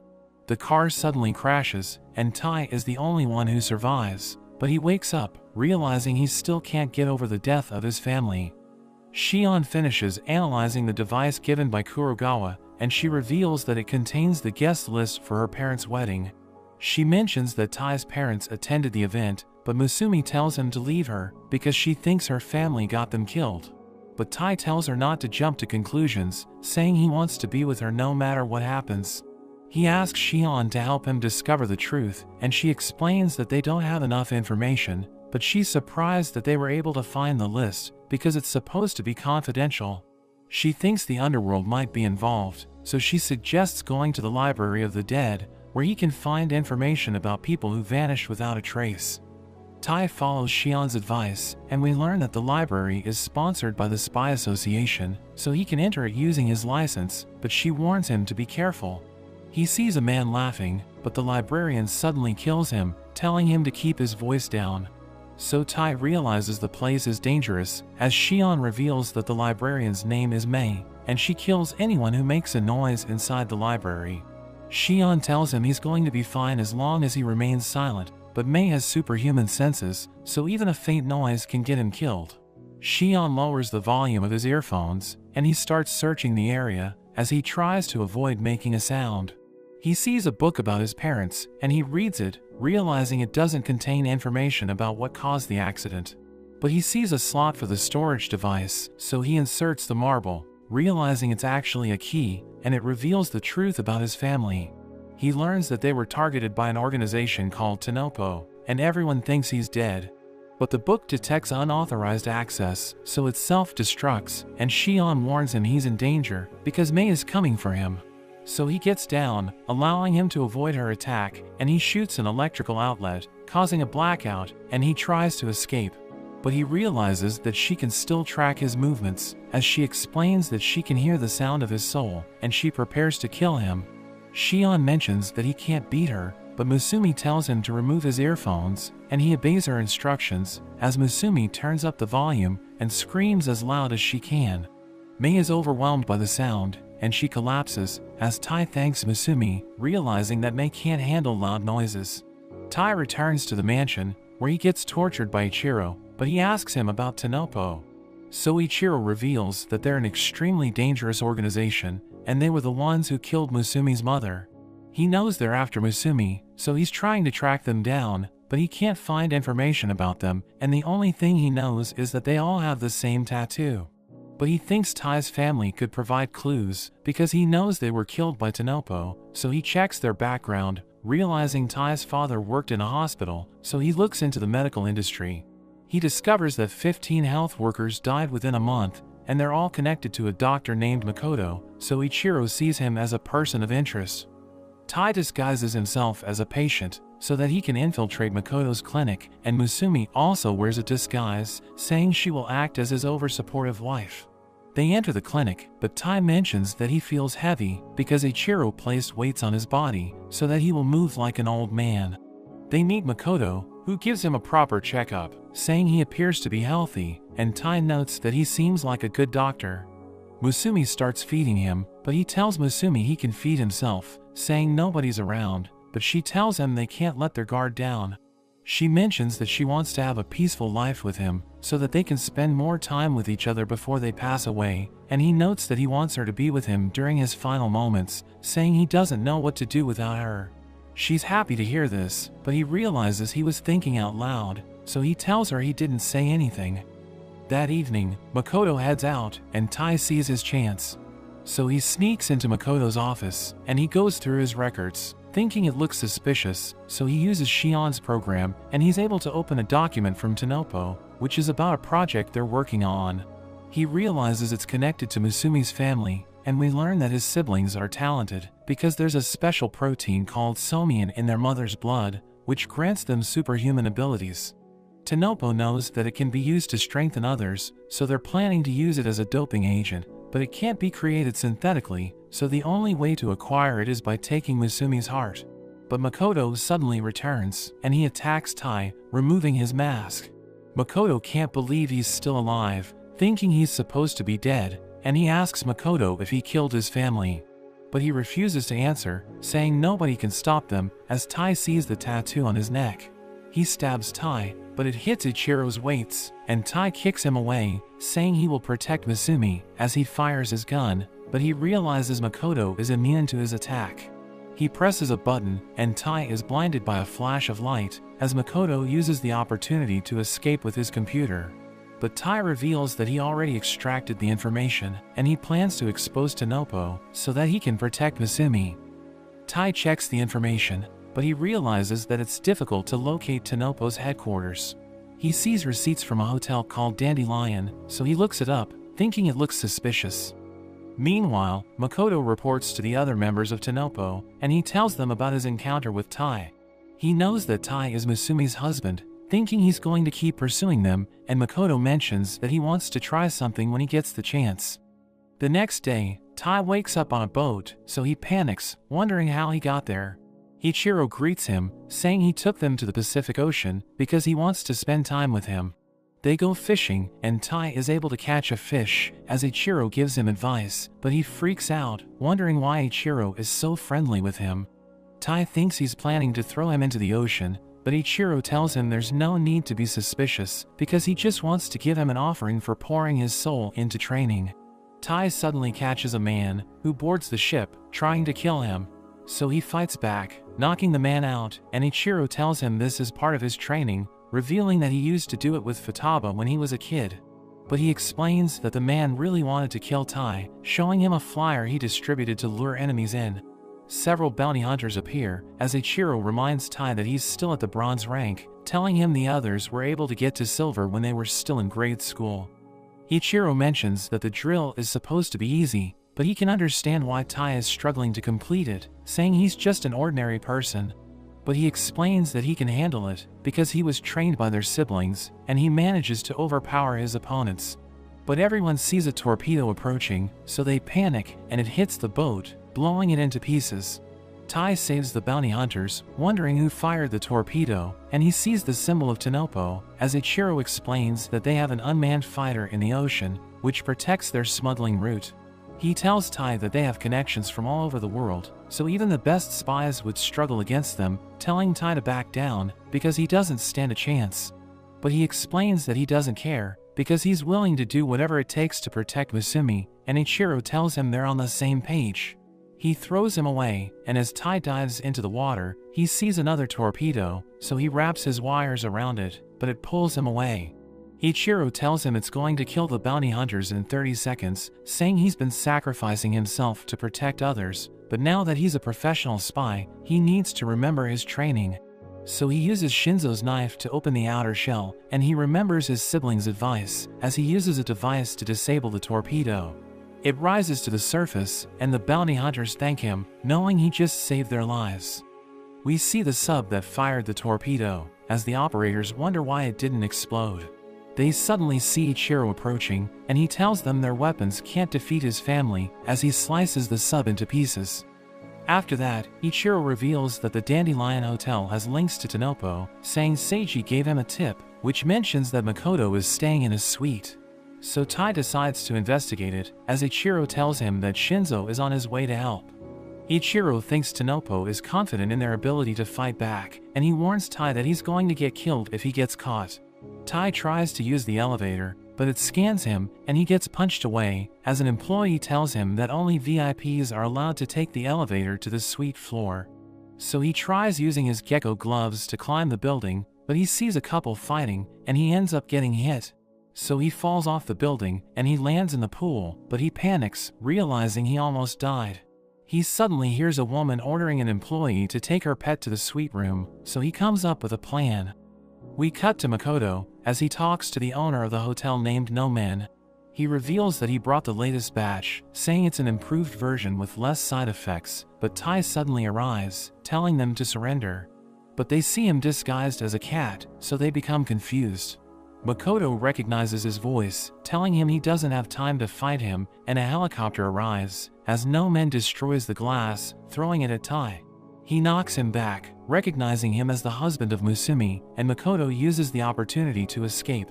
No Man decides to use the product Makoto gave him, as he mentions that he owes Makoto his life, so he can't allow Tai to interfere. He tells Tai about Tanopo's new product called the Hazakura, saying it contains a substance which mimics Somian, and it gives its users superhuman powers. He uses the Hazakura, and his body suddenly starts growing. He destroys Tai's revolver, and punches him away, saying he feels bad for Tai, because he's about to die when he's still so young. But No Man realizes he's still alive, and he's impressed that he was able to land a hit. But his body regenerates, as he explains that besides superhuman strength and durability, he also has the ability to heal, but it's still inferior compared to the powers of Musumi's siblings.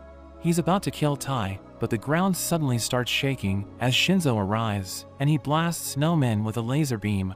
No Man gets back up, recognizing him as a gold-rank spy, and he brings out his weapons, shooting No Man repeatedly. He attaches a device to Tai, and throws him off the building, so he starts to panic, but the device activates, and it deploys a parachute. Shinzo promises to take care of No Man, who suddenly charges in, but Shinzo manages to match his strength. He reveals that he has a detonator in his tooth, threatening to kill everyone in the hotel if Shinzo doesn't surrender. So he stops resisting, and No Man starts pummeling him, creating earthquakes with each attack. But we see that he's still standing, and he explains that he was just waiting for something to happen. No Man suddenly hears his employees reporting a terrorist attack, as Tai scares everyone away, so they immediately evacuate the hotel. No Man's employee reports that everyone was able to escape, so Shinzo punches him away, saying the Hazakura will never match the powers of his siblings. He brings out his ultimate weapon, and he reveals that it's an electric gun, which is difficult to use because of its complex build, so he's the only one in his family who can fire it. He charges up the weapon, and No Man thinks it won't work on him, because he can easily dodge it. but the floor suddenly starts to crumble as Shinzo reveals that Tai was able to hack the detonator in the camera, telling no man he lost because he underestimated Tai. Shinzo fires his weapon, and a lightning strikes no man, knocking him out, as Makoto notes that he has served his purpose, because he was able to gather data during the fight. Shinzo reports that he has defeated no man, telling Tai it's time to regroup, but he suddenly falls, and a strange man catches him, asking him if he's okay. He wonders why the man didn't evacuate, but the man walks away, telling Tai to take care of himself, because he can't protect people with a weak body. Shinzo arrives, and he thanks Tai for helping him during the fight, but he suddenly realizes that Tai is bleeding, and he collapses due to his injuries. They return to the mansion, as Nano reveals that Tai has been shot multiple times, saying it's a miracle he's still alive, but he won't be regaining consciousness anytime soon. Ichiro starts drawing on his head, so Futaba beats him up, and Nano tells him to stay away from Tai. Musumi tells her siblings to leave, saying Tai needs to rest, and Nano gives her medical equipment in case anything happens. We see Ichiro enjoying a cup of tea when Shinzo joins him, saying he wants to talk to him. Ichiro thinks he's feeling guilty, so he tells him not to be so hard on himself, but Shinzo explains that there's another issue, saying he can't believe what he just saw, because Tai suddenly started bleeding in front of him. He knows he has superhuman hearing, but he didn't hear anyone shoot Tai, so he thinks Tai was already attacked before he got there, but his body's reaction was delayed. Shinzo knows it sounds ridiculous, but he knows someone capable of doing it. The alarm suddenly rings, and Musumi is confused, wondering why it's making a strange sound. So Shion tells her it's an intruder alarm, and it's trying to tell them that there are over 1,000 enemies approaching. We see the Hazakura battalion gathering outside, as one of them thinks about rushing in, but their captain named Yama tells him not to disrupt the order. Makoto tells Yama to go easy on them, so he explains that he's just keeping them in check, because they tend to become aggressive due to the side effects of Hazakura. Makoto tells him to do his best, saying they injured Tai, so that they could gather the entire family at the mansion, and he tells them to eliminate Musumi's siblings, giving them the order to attack. So they charge in, as Shion realizes that the mansion's security has been breached, and Futaba thinks the security codes have been leaked. But the invaders encounter Goliath, and he grows into an enormous beast, before going on a rampage. The siblings join him, and they use their powers to take the invaders down, but Futaba realizes they're incredibly durable, because they can withstand her attacks. Nano and Shion realize their attacks are working, but Futaba thinks they just need to keep moving forward. The invaders rush in, and they see Ichiro, thinking they can take him on, but his wires stop them, and he tells them they'll never reach the mansion. Goliath continues to attack them, and they think they don't stand a chance, but Yama tells them to press on. He reveals that normal people only have a 3% Hazakura compatibility rate, and No Man's compatibility rate was at 10%, but he still couldn't defeat Shinzo. Yama unleashes his power, revealing that he's 6 times stronger than No Man, and he attacks Goliath, sending him crashing against the mansion. Yama realizes that Ichiro removed his wires because he didn't want to hurt Goliath, but we see that Yama is already in the mansion, realizing the family's greatest weakness is their love for each other. Ichiro threatens to kill him, but he suddenly hears a noise in his speaker as the strange man activates hibernation, which surrounds the mansion with walls. Yama is able to escape from Ichiro, and Futaba appears, saying she recognizes the man's voice. Ichiro knows that hibernation can only be disabled with the head's ring, so he tells her to deal with the Hazakura battalion, saying he's going to take the ring from the previous head. Meanwhile, Musumi realizes the mansion lost power, and she knows something's wrong, so she tries to contact her siblings, but her phone has no signal. She realizes that Tai's condition is deteriorating, so she's afraid he's going to die, and she knows she needs to do something fast. She searches around the room, and she finds a syringe, preparing to use it to extract her blood. She recalls how her mother told her that the blood of the head has a special power, but she should only use it to help the people she cares about. She manages to extract her blood, and she gives it to Tai, hoping her plan works, because his life is on the line. Yama enters the room, and he's about to take her away, but Tai suddenly stops him, telling him not to touch her. Tai shoots him, but it doesn't work, and he charges in, but Tai kicks him away. He notes that he feels strange, because his body feels light, and Yama's movements are incredibly slow, so he knows he can take him on. He manages to land a hit, which pushes Yama back, but he suddenly starts struggling, as Yama tells him that the Somian is activating the cells in his body, but it's destroying his brain, and Yama reveals that Hazakura kills the people who can't tolerate it. But Musumi hugs him, telling him to calm down and stay focused. He tells her to escape, but she doesn't want to leave him behind, saying she will take her life if he ends up dying, so that Tanopo won't be able to use her blood. She tells him to focus on her voice, and gives him advice on how to control his powers. But Yama throws her away, and he prepares to smash Tai, but he manages to stop it, and he strikes back, blowing a hole into Yama's body.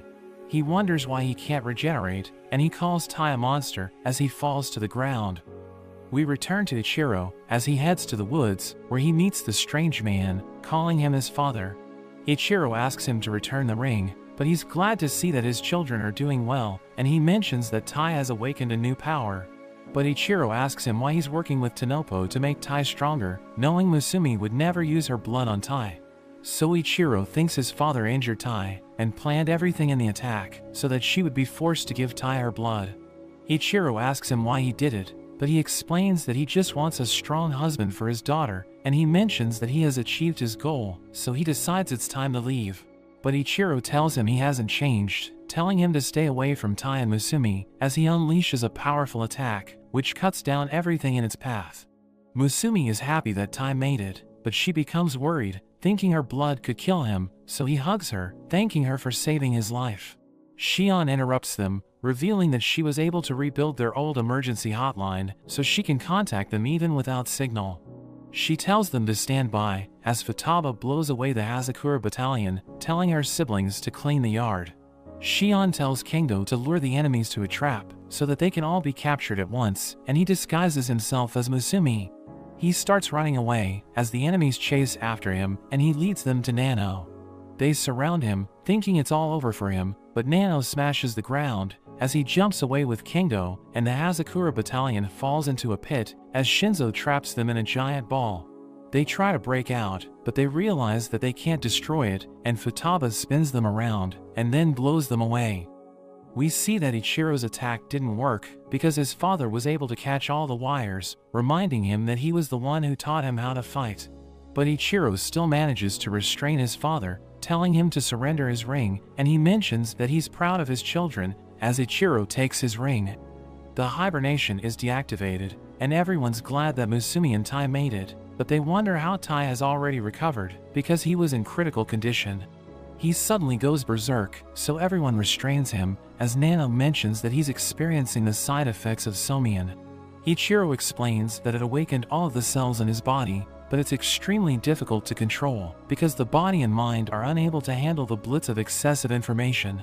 Tai manages to overpower them, but Ichiro restrains him, and gives him Shion's headphones, thinking he will calm down after he hears Musumi singing. The siblings think Ichiro is insane, but he wants to hear her sing, and she decides to do it for Tai, but her voice is so bad that even the birds can't handle it. Tai calms down, and he immediately recovers, saying he heard a sound which made him think the world was about to end. Futaba asks Ichiro why he helped Tai, knowing he likes to make him suffer, but he explains that he just did it on a whim. The next day, Tai wakes up, realizing his body still hurts, and he remembers his fight with Yama. He heads to the restroom, and he checks his eye, realizing it still looks different. Nano approaches Musumi, giving her a recipe she can use to help Tai recover, but he wonders if she's going to be okay, telling her it looks dangerous. Tai joins them, saying he was able to get enough sleep, but he still feels pain, so Nano tells him to rest longer, but he explains that he needs to go to school. Musumi tells Nano to join him, but he thinks Nano is going to stand out because of his body, so she explains that he can change his appearance, and he uses a drug, which returns him to his original form. Tai walks to school with Nano, who explains that his powers are difficult to control, so he prefers to use his mutated body while he's at home, because it allows him to live a more stable life. He reveals that he only uses his drug whenever he needs to go to school, so he can look like a normal kid. But his body suddenly starts to transform, as Tai wonders if he's going to be okay. Later that day, we see Tai hanging out with his friends, when he receives a call from Nano, who tells him to go to the biology lab. So he heads to the lab, where he sees Nano mutating, and he asks Tai to inject him with medicine. so he does as he says, and Nano's body becomes stable, but a girl named Sato suddenly arrives, asking him if he's sick. She uses her head to check his temperature, realizing he has no fever, but he becomes flustered, and he heats up, as she tells him he has a cold, so he needs to go to the infirmary. After she leaves, he tells Tai that she's the president of the biology club, but she doesn't like humans, so he tells Tai to leave her alone. He wonders if Nano is going to be okay, and he starts eating pills, but his body becomes unstable again, so he recites a strange line, as Tai asks him what it means. So he explains that it's the base sequence of his DNA, saying it's the same with all living creatures, so reciting it makes him feel like a normal person. But he thinks he has reached the end of the line, so he thinks about injecting himself with a permanent vaccine, so that his body will never become unstable again. But he mentions that he won't be able to use his current form again, so he can't return to school. Tai knows that he has friends, and he doesn't want him to abandon them, so he stops him, saying he will help him preserve a normal life. We see Nano in his class, but his body suddenly transforms, so Tai uses a dart to save him, and he thanks Tai for his help. Sato returns to the biology lab, preparing to feed the animals, but her snake suddenly eats a drug dropped by Nano, which causes it to transform. Meanwhile, we see Futaba with Rin, as they discuss the recent attack, and Rin wonders when Tanopa will give up on hunting Musumi. She offers to help Futaba, and Shinzo arrives with food prepared by Musumi. We return to Nano, who thanks Tai for looking after him, but he sees animals from the lab, and he hears a girl screaming. So they rush to her, and they realize that all of the animals have escaped from the lab. Nano sees Sato, and he checks her pulse, realizing she's still alive. But he sees a scale, thinking it looks abnormal, and he realizes that her snake ate his drug, so he blames himself for what's happening. She regains consciousness, saying she needs to save her snake, and she runs away, as Tai tells him to go after her. We see Nano and Sato searching around the campus, as Nano notes that the environment is conducive to cell stimulation. The snake suddenly attacks them, so he saves Sato, and he notes that it appears to be confused. So he runs away with her, as it chases after them, but she loses her footing, and he realizes that it's all his fault. So he approaches the snake, and he allows it to bite him, as he transforms his arm, revealing that his mutated cells can neutralize the drug. The snake returns to normal, but Nano suddenly disappears, as Sato wonders what just happened. We see Tai carrying Nano, and they head to the rooftop, where Nano's body becomes unstable again, so he thinks about using his vaccine, saying it's all over, because Sato saw him transform. Tai tries to change his mind, but he pushes Tai back, saying he can no longer control his strength. He's about to inject the vaccine, but Tai manages to stop him, telling him to use his chant to calm down. So he starts reciting it, and he's able to control the mutation, as Tai assures him that he will always be there for him. Sato appears, and she reveals that she's been listening the entire time. She can't believe Nano is capable of metamorphosis, and they realize that she came up with her own unique interpretation. She realizes that Tai is close to Nano, so he becomes nervous, because people aren't supposed to find out that they're siblings. But she thinks he just wants to join the biology club, and she welcomes him, telling him it's time to fill out his application. Before she leaves, she tells Nano to stay in the club, because she needs his help, and he's glad she wants him by her side. Tai and Nano return to the mansion, but they realize that everyone has been knocked out. They're surprised to see Rin, and Musumi appears, so Tai asks her what happened. She explains that she tried Nano's recipe, thinking it would help Tai recover, but when the others tasted it, they ended up blacking out. She thinks it's just a side effect, and they're going to wake up fully recovered, but they wonder why Rin is still okay, and Musumi thinks it's because she never gets tired.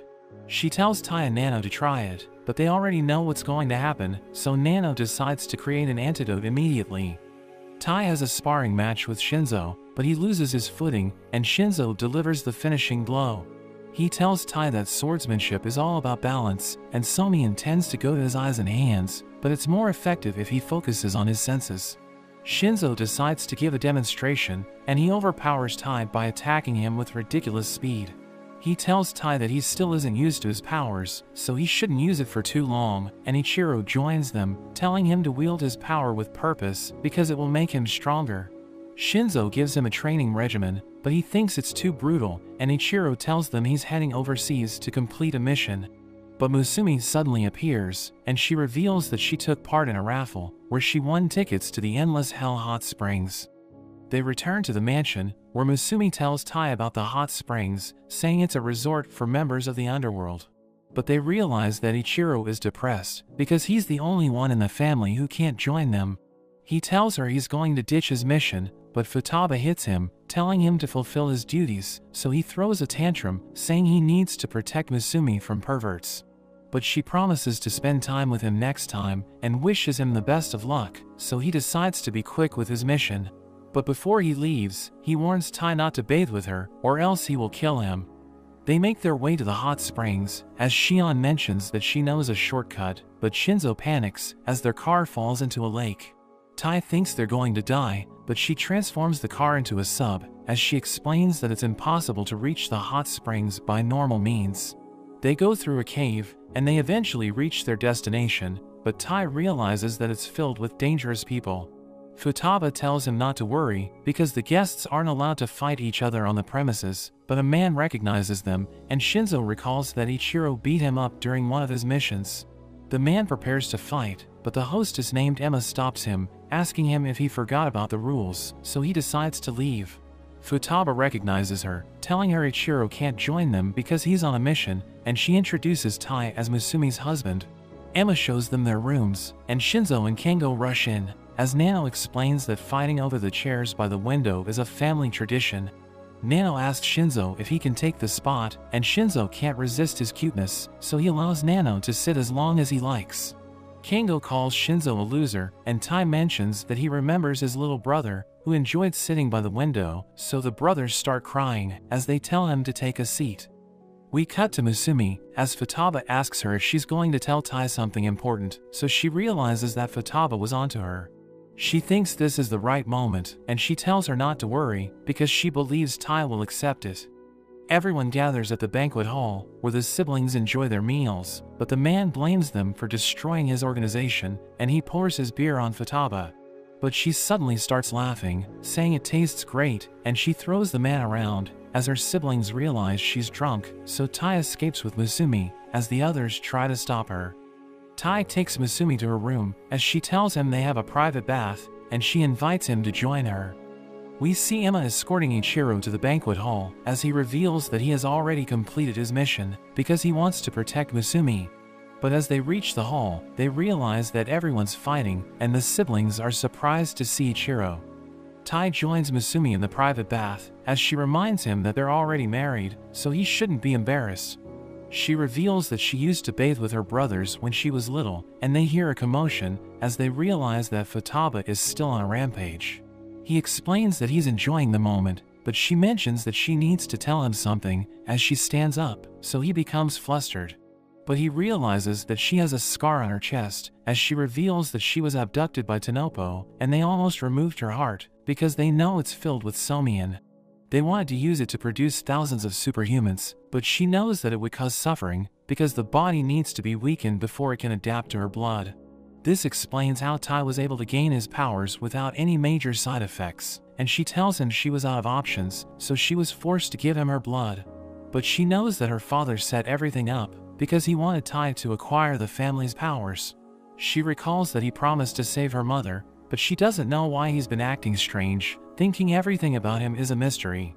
Tai thinks they should meet him so that they can understand him better, but Shinzo suddenly crashes into the pool, and he tells them to run, as Ichiro arrives, threatening to kill Tai. But Futaba saves him, saying she's finally sobering up, and Ichiro challenges her to a pillow fight. But everyone suddenly surrounds him, and they gang up on him, but he manages to stop them. Shion uses her minigun, and she fires countless pillows, but he slices through them, and Kengo transforms into Musumi, so Ichiro becomes distracted.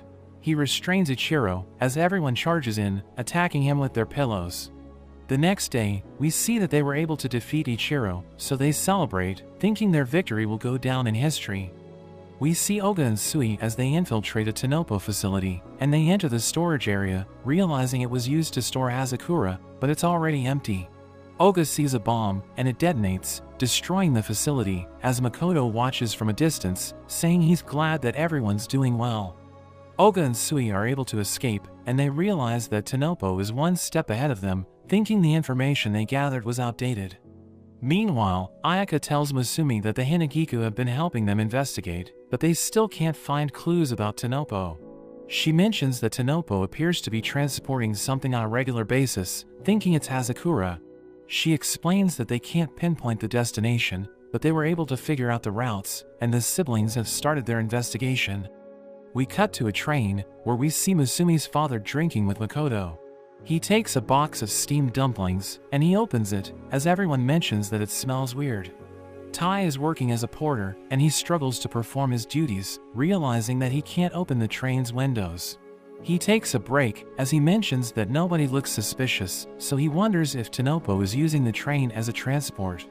We learn that he's been looking into Musumi's father, whose name is revealed to be Momo, but he can't find information about him because the records say he's already dead. The train suddenly shakes, and he loses his revolver, so he becomes depressed, as he recalls that Shinzo just finished modifying it. He heads back into the train, and he sees a girl looking out the window, so he tells her to be careful. She gives him his revolver, saying she saw him drop it, so she rushed to retrieve it, but she ended up breaking the glass. She introduces herself as Shirai, but a passenger suddenly calls him. So he excuses himself, and she starts complaining about the window in her room, because it won't open, saying the entire train is covered in smoke. He realizes that something's wrong, because smoke isn't coming out of the train, and the passengers appear to be disoriented, so he thinks the train has been modified. He checks the air quality, and he realizes that the entire train is filled with poison gas. He heads to the dining area, and he uses his revolver to destroy the windows, so everyone runs away, as he notes that the air quality has improved. He realizes that there are still passengers in the room, and one of them explains that they were using an odorless gas to make everyone hallucinate. They're revealed to be Momo and Makoto, and Tai recognizes Momo because of the description his siblings gave him, realizing he was the one who attacked him in the hotel. So Tai recognizes him as his father-in-law, introducing himself as Musumi's husband, and he prepares to give him a proper greeting.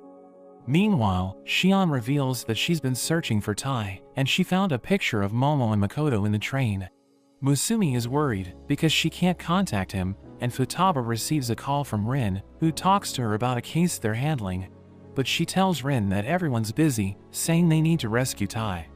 We return to the train, as Shirai interrupts Tai, and Momo appears behind him, giving him advice on how to hold the revolver. Tai tries to shoot him, but Shirai uses her hair to restrain him, as Makoto reveals that she's 100% compatible with Hazakura, saying he wants to gather data by watching them fight. He reveals that their plan was to scatter the siblings by giving them fake intel, and he's glad that they were able to lure Tai onto the train. Makoto thanks him for playing right into their hands, and Momo tells him to let Musumi's blood guide him. Makoto wonders what he's up to, but he refuses to say anything, and Makoto reveals that he's jealous, as he mentions that Momo can do whatever he wants, because someone important is indulging him. Shirai helps them escape, and she tries to crush Tai, but he activates his powers, and he manages to break free. He charges in, avoiding her attacks, but she manages to grab him, and she throws him away. She reveals that her hair contains a catalyst that acts like Somian, and it allows her to move the fibers of her hair at a 100% load factor. She thinks he doesn't stand a chance, because he lacks fighting experience, and she mentions that Hazakura grants power to anyone who desires it. She explains that she acquired her powers 10 years ago, revealing that her health was declining, and Hazakura changed her life.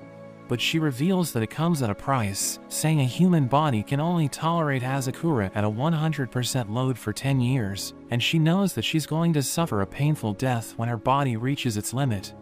Tai asks her why she went that far, so she explains that it's because of her strong desire to live, saying Tanopo helps people by giving strength to those who desire it, and she's willing to do anything to help them reach their goal. She tells him he needs to stop the train, or Tanopo is going to swallow up everything, and she attacks him, but he manages to close the distance, and he throws her away.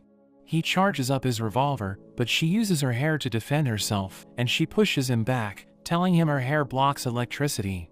So he decides to change his fighting style, and he transforms his revolver into a sword, thinking he needs to defeat her to protect Musumi. She attacks him, but he rushes forward, slicing through her hair, and he prepares to stun her using his weapon. But she manages to push him back, telling him it doesn't matter if he cuts off her hair, because it will keep growing back. She continues to attack him as he struggles to defend himself, but he suddenly realizes that she's trying to communicate with her hair. She explains that she's using her hair to simulate words because she doesn't want Makoto to find out that she's about to tell him the truth, revealing that his family died because of her. In a flashback, we see Shirai in a hospital as Tai's parents visit her, wishing her a happy birthday. They give her son earrings as a gift, and they tell her to keep fighting, saying they're happy that she's about to be released from the hospital. Makoto joins them, and Tai's father thanks him for the clinical trial that healed her. Tai's parents leave, and Makoto realizes that they gave her a gift, so he thinks they must really like her, thinking she's like family to them. After some time, we see Shirai being released from the hospital, as Tai's parents tell her to enjoy her life, and she's glad to have them by her side. But one evening, she returns to the hospital, and Makoto tells her she's making great progress, saying he needs to show her something. He takes her to the morgue, where he reveals that thousands of test subjects died within 2 years after they were given Hazakura. But he explains that its side effects seem to complement her illness, thinking this is the reason why she's the only one who survived with 100% compatibility. So she freaks out, but he reminds her that his research saved her life, saying it can also be used to save other people. She wonders what happened to Tai's parents, so he explains that he has decided to get rid of them because he doesn't want the public to learn about his research. He explains that sacrifices need to be made, telling her to take care of her life, and he welcomes her to Tanopo. We return to the present, as Shirai reveals that her son earrings have been modified, so it now has GPS, and he can use it to track the other members of Tanopo. She thinks she has no right to wear it, because she got his parents killed, and she tells him she has a request, telling him to find a clue that will help him protect his siblings. She launches him to the air, and he recalls the moment when his mother saved a girl from drowning. The girl's father thanks her, and he apologizes for ruining her precious family time, but she explains that she's a nurse, so saving lives is normal for her. Tai loved everyone in his family, so he was depressed when he lost them, thinking they died because he was too weak to protect them. Back in the present, Shirai tells him she needs to retreat, but he suddenly attacks her, as Makoto realizes that his stats are increasing. Momo explains that he has lost control, saying the amount of Somian is altered by someone's emotions, and Tai's Somian has increased to the point where he can no longer control it, so it will destroy his body in a few minutes. He goes berserk, and he tries to attack Shirai, but she restrains him, saying she has finished extracting data from him, and she prepares to finish him off. He thinks he has failed his family, but he remembers Musumi, knowing he needs to protect her from Tanopo. So he grabs onto Shirai's hair, and he breaks free, but she thinks he won't be able to do anything because he can't control his powers. But he cuts his leg, and Momo mentions that it's called bloodletting, knowing he's doing it to remove the excess buildup of Somian. He wants to protect his new family, so he charges up his sword, as he prepares to use his ultimate technique. He rushes forward, and Shirai tries to stop him with everything she has, but he manages to overpower her with his ultimate move. She loses her earrings, thinking she has lost everything, as she recalls that Tai's parents used to take care of her, but she had to sacrifice them because of her desire to live. She's about to fall, but Tai catches her, and he returns one of her earrings, saying his parents used to talk about her. He explains that he doesn't blame her for their deaths, because Tanopo was just using her, and he thanks her for holding onto her earrings, saying she's helping him protect his new family. She passes away, and Tai decides to stop the train, but he suddenly gets attacked, as a girl named Aya appears. A man named Mizuki arrives, telling her she should have aimed for the head, and he reveals that Makoto sent them to retrieve Shirai's body. He starts strangling Tai, telling him he's no longer needed, but Futaba and Rin suddenly appear to save him, so Aya rushes to attack them, but Rin blows her away. Mizuki catches her, telling her to focus on their mission, as he mentions that Futaba and Rin are experts in hand-to-hand combat, but he thinks they're no match for his powers, as he uses his poison gas. But Rin throws Futaba with ridiculous force, and she cuts through the poison, before destroying the train with her bare hands. They're able to rescue Tai, as Mizuki escapes with Shirai, and he takes her to Makoto, who tells them they did a great job. Aya thinks Shirai must have suffered a painful death, but Mizuki tells her to look at Shirai's face, saying she appears to be at peace. Rin thinks they weren't able to obtain intel about Tanopo, but Futaba disagrees, saying she believes in Tai, so she thinks he got what he came for. We see the siblings in the mansion, as Rin tells them that Tanopo's hideout has been discovered, saying it's on Skeleton Island. She reveals that they were able to find it because of Shirai's earring, and she knows that there's a massive stockpile of Hazakura on the island, so she thinks Tanopo is up to something. She suggests attacking the hideout after a week, and the siblings decide to work with her, knowing they need allies to defeat Tanopo. After that, Tai thinks about his fight with Shirai, realizing he still has much to learn, and Ban suddenly appears, telling him he's there to train him. They head to the training area, as Ban reveals that he used to train there with Momo, thinking Tai would have gotten along with him. Ban wants Tai to get stronger, and he demonstrates his powers, telling Tai that he still has much to learn about Somian, because he's just using it to enhance his physical strength. Ban reveals that it can also be used to control the speed and weight of a bullet, and he explains that Momo used this technique against Tai, saying Momo's bullets are incredibly fast. So he wants Tai to get used to countering bullets, and he suddenly shoots him, but Tai realizes that he isn't injured, as Ban explains that he dialed down the bullet's force so that it won't kill him. He continues to shoot Tai, telling him to use his sword to stop the bullets, so he decides to try it, but he ends up getting hit. Ban tells him he'll be training him for a week so that Tai can get used to his powers, and he's determined to make progress, so Ban decides not to go easy on him. Meanwhile, Ichiro teaches Rin and Seiji how to use his weapon, but Rin ends up cutting her bandages, and we see that she has the symbol of Tanopo. We learn that they kidnapped her and experimented on her body, so she wants to get revenge by wiping them out, saying this is the reason why she founded Hanagiku. Nano sees the same symbol on Oda and Sui, as they explain that they were also test subjects, revealing that Rin rescued them from Tanopo, but many of their companions ended up dying because of the long-term effects of Hazakura. Nano mentions that he has finished analyzing their blood, and he thinks he might be able to fix the damage Hazakura inflicted on their bodies. He thanks them for participating in his research, and Sui reminds him that he once tried to kill him, but Nano mentions that he doesn't mind, saying he won't die that easily. Shion investigates Tanopo, as Kingo visits a man named Hatoda, who reveals that he's working on a new project for Kingo. Shinzo cries as he works on a new weapon, as he reveals that his parents gave him the blueprints, but they weren't able to finish it. Ayaka tells him not to push himself too hard, telling him to take a break, and she gives him his favorite sweets to cheer him up. We see Futaba with Sakiyo, as countless men try to take her down, but as she prepares tea, she creates a whirlwind which blows them away. Sakiyo mentions that it's his first time observing her family's tea ceremony, and she asks him why the other members of the Spy Association didn't join them. So he explains that the gold rank members are busy, but he offers to help her, saying he wants to work with Tai.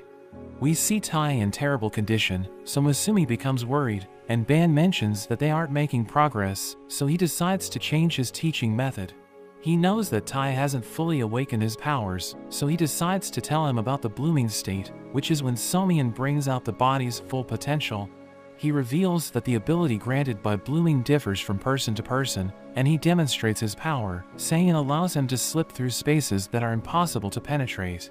He adds that he can use it with a gun, and he shoots the ground, causing water to burst out, as he reveals that he infused the bullet with his power, so it was able to reach the water beneath the mansion.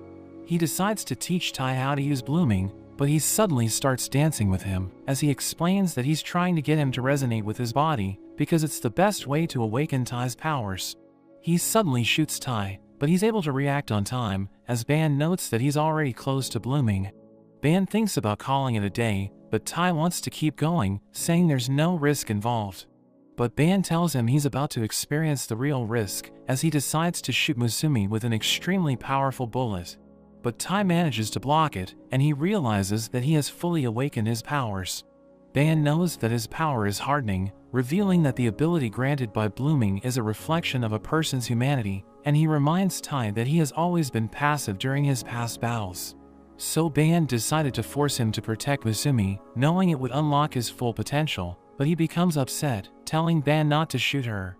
But he explains that he did it for his grandchildren, and she reveals that she wasn't really in danger, as Tai realizes it was just a prank.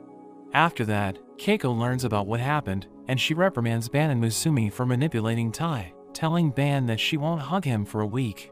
She decides to take Musumi to a secret area, which can only be accessed with the head's ring, but Ban chases after her, so she orders Tai to stop him.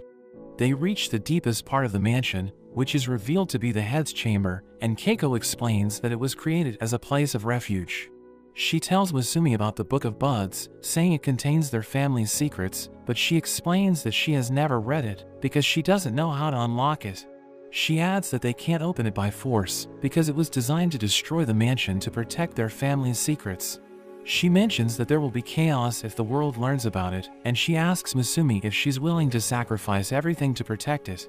So she explains that she's prepared to do anything for the family, and Tai appears with Ban, saying he's finally able to catch him. He hugs Musumi, as he reveals that he heard everything, and he tells her he will try to get stronger so that she won't need to make any sacrifices.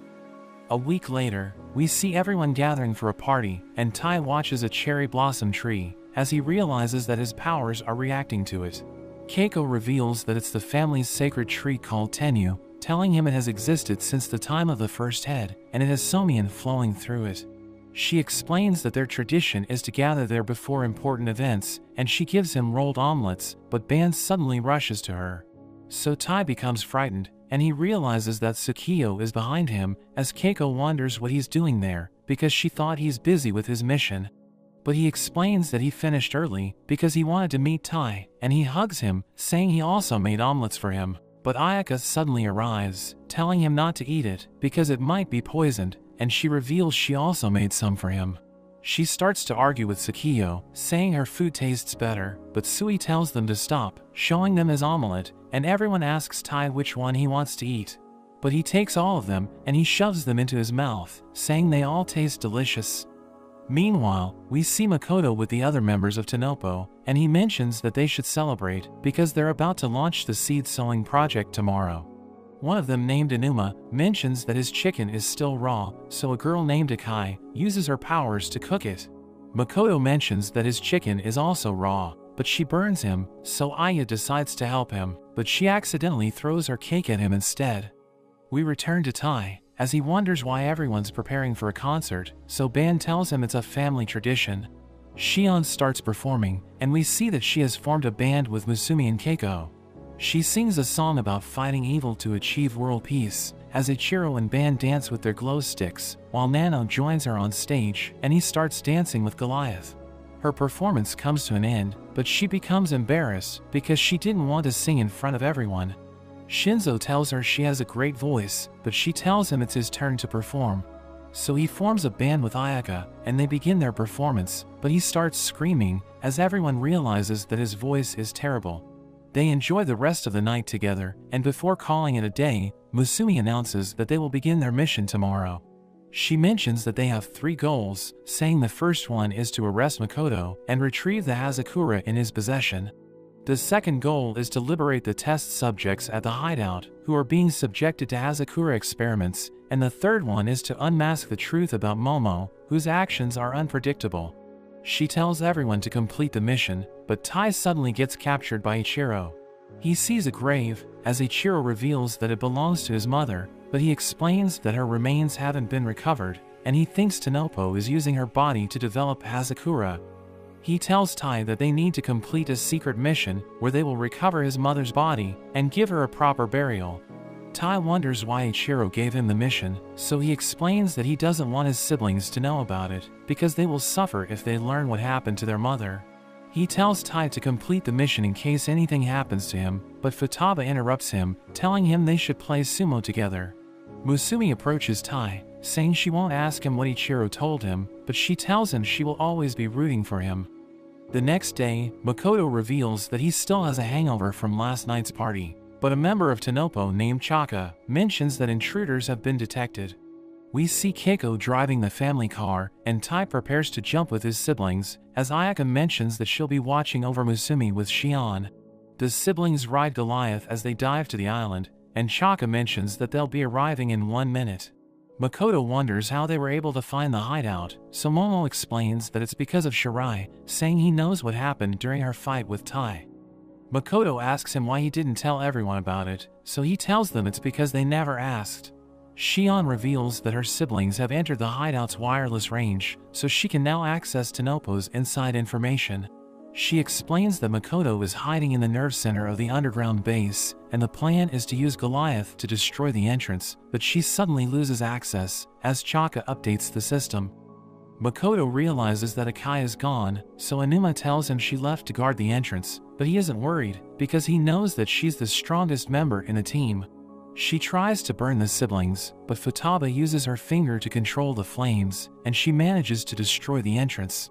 The siblings enter the base as Shion orders Kingo and Nano to rescue the test subjects, while Tai and the others move towards the nerve center. Futaba realizes that reinforcements have arrived, and she tells them to surround the island, but Akai is about to blast Goliath, so he jumps away, and we see that she has already recovered. So Futaba tells Goliath to clear the path for the others, and she prepares to deal with Akai. But that's where this video ends. Remember to like and subscribe to the channel. Thanks for watching, and I'll see you next time.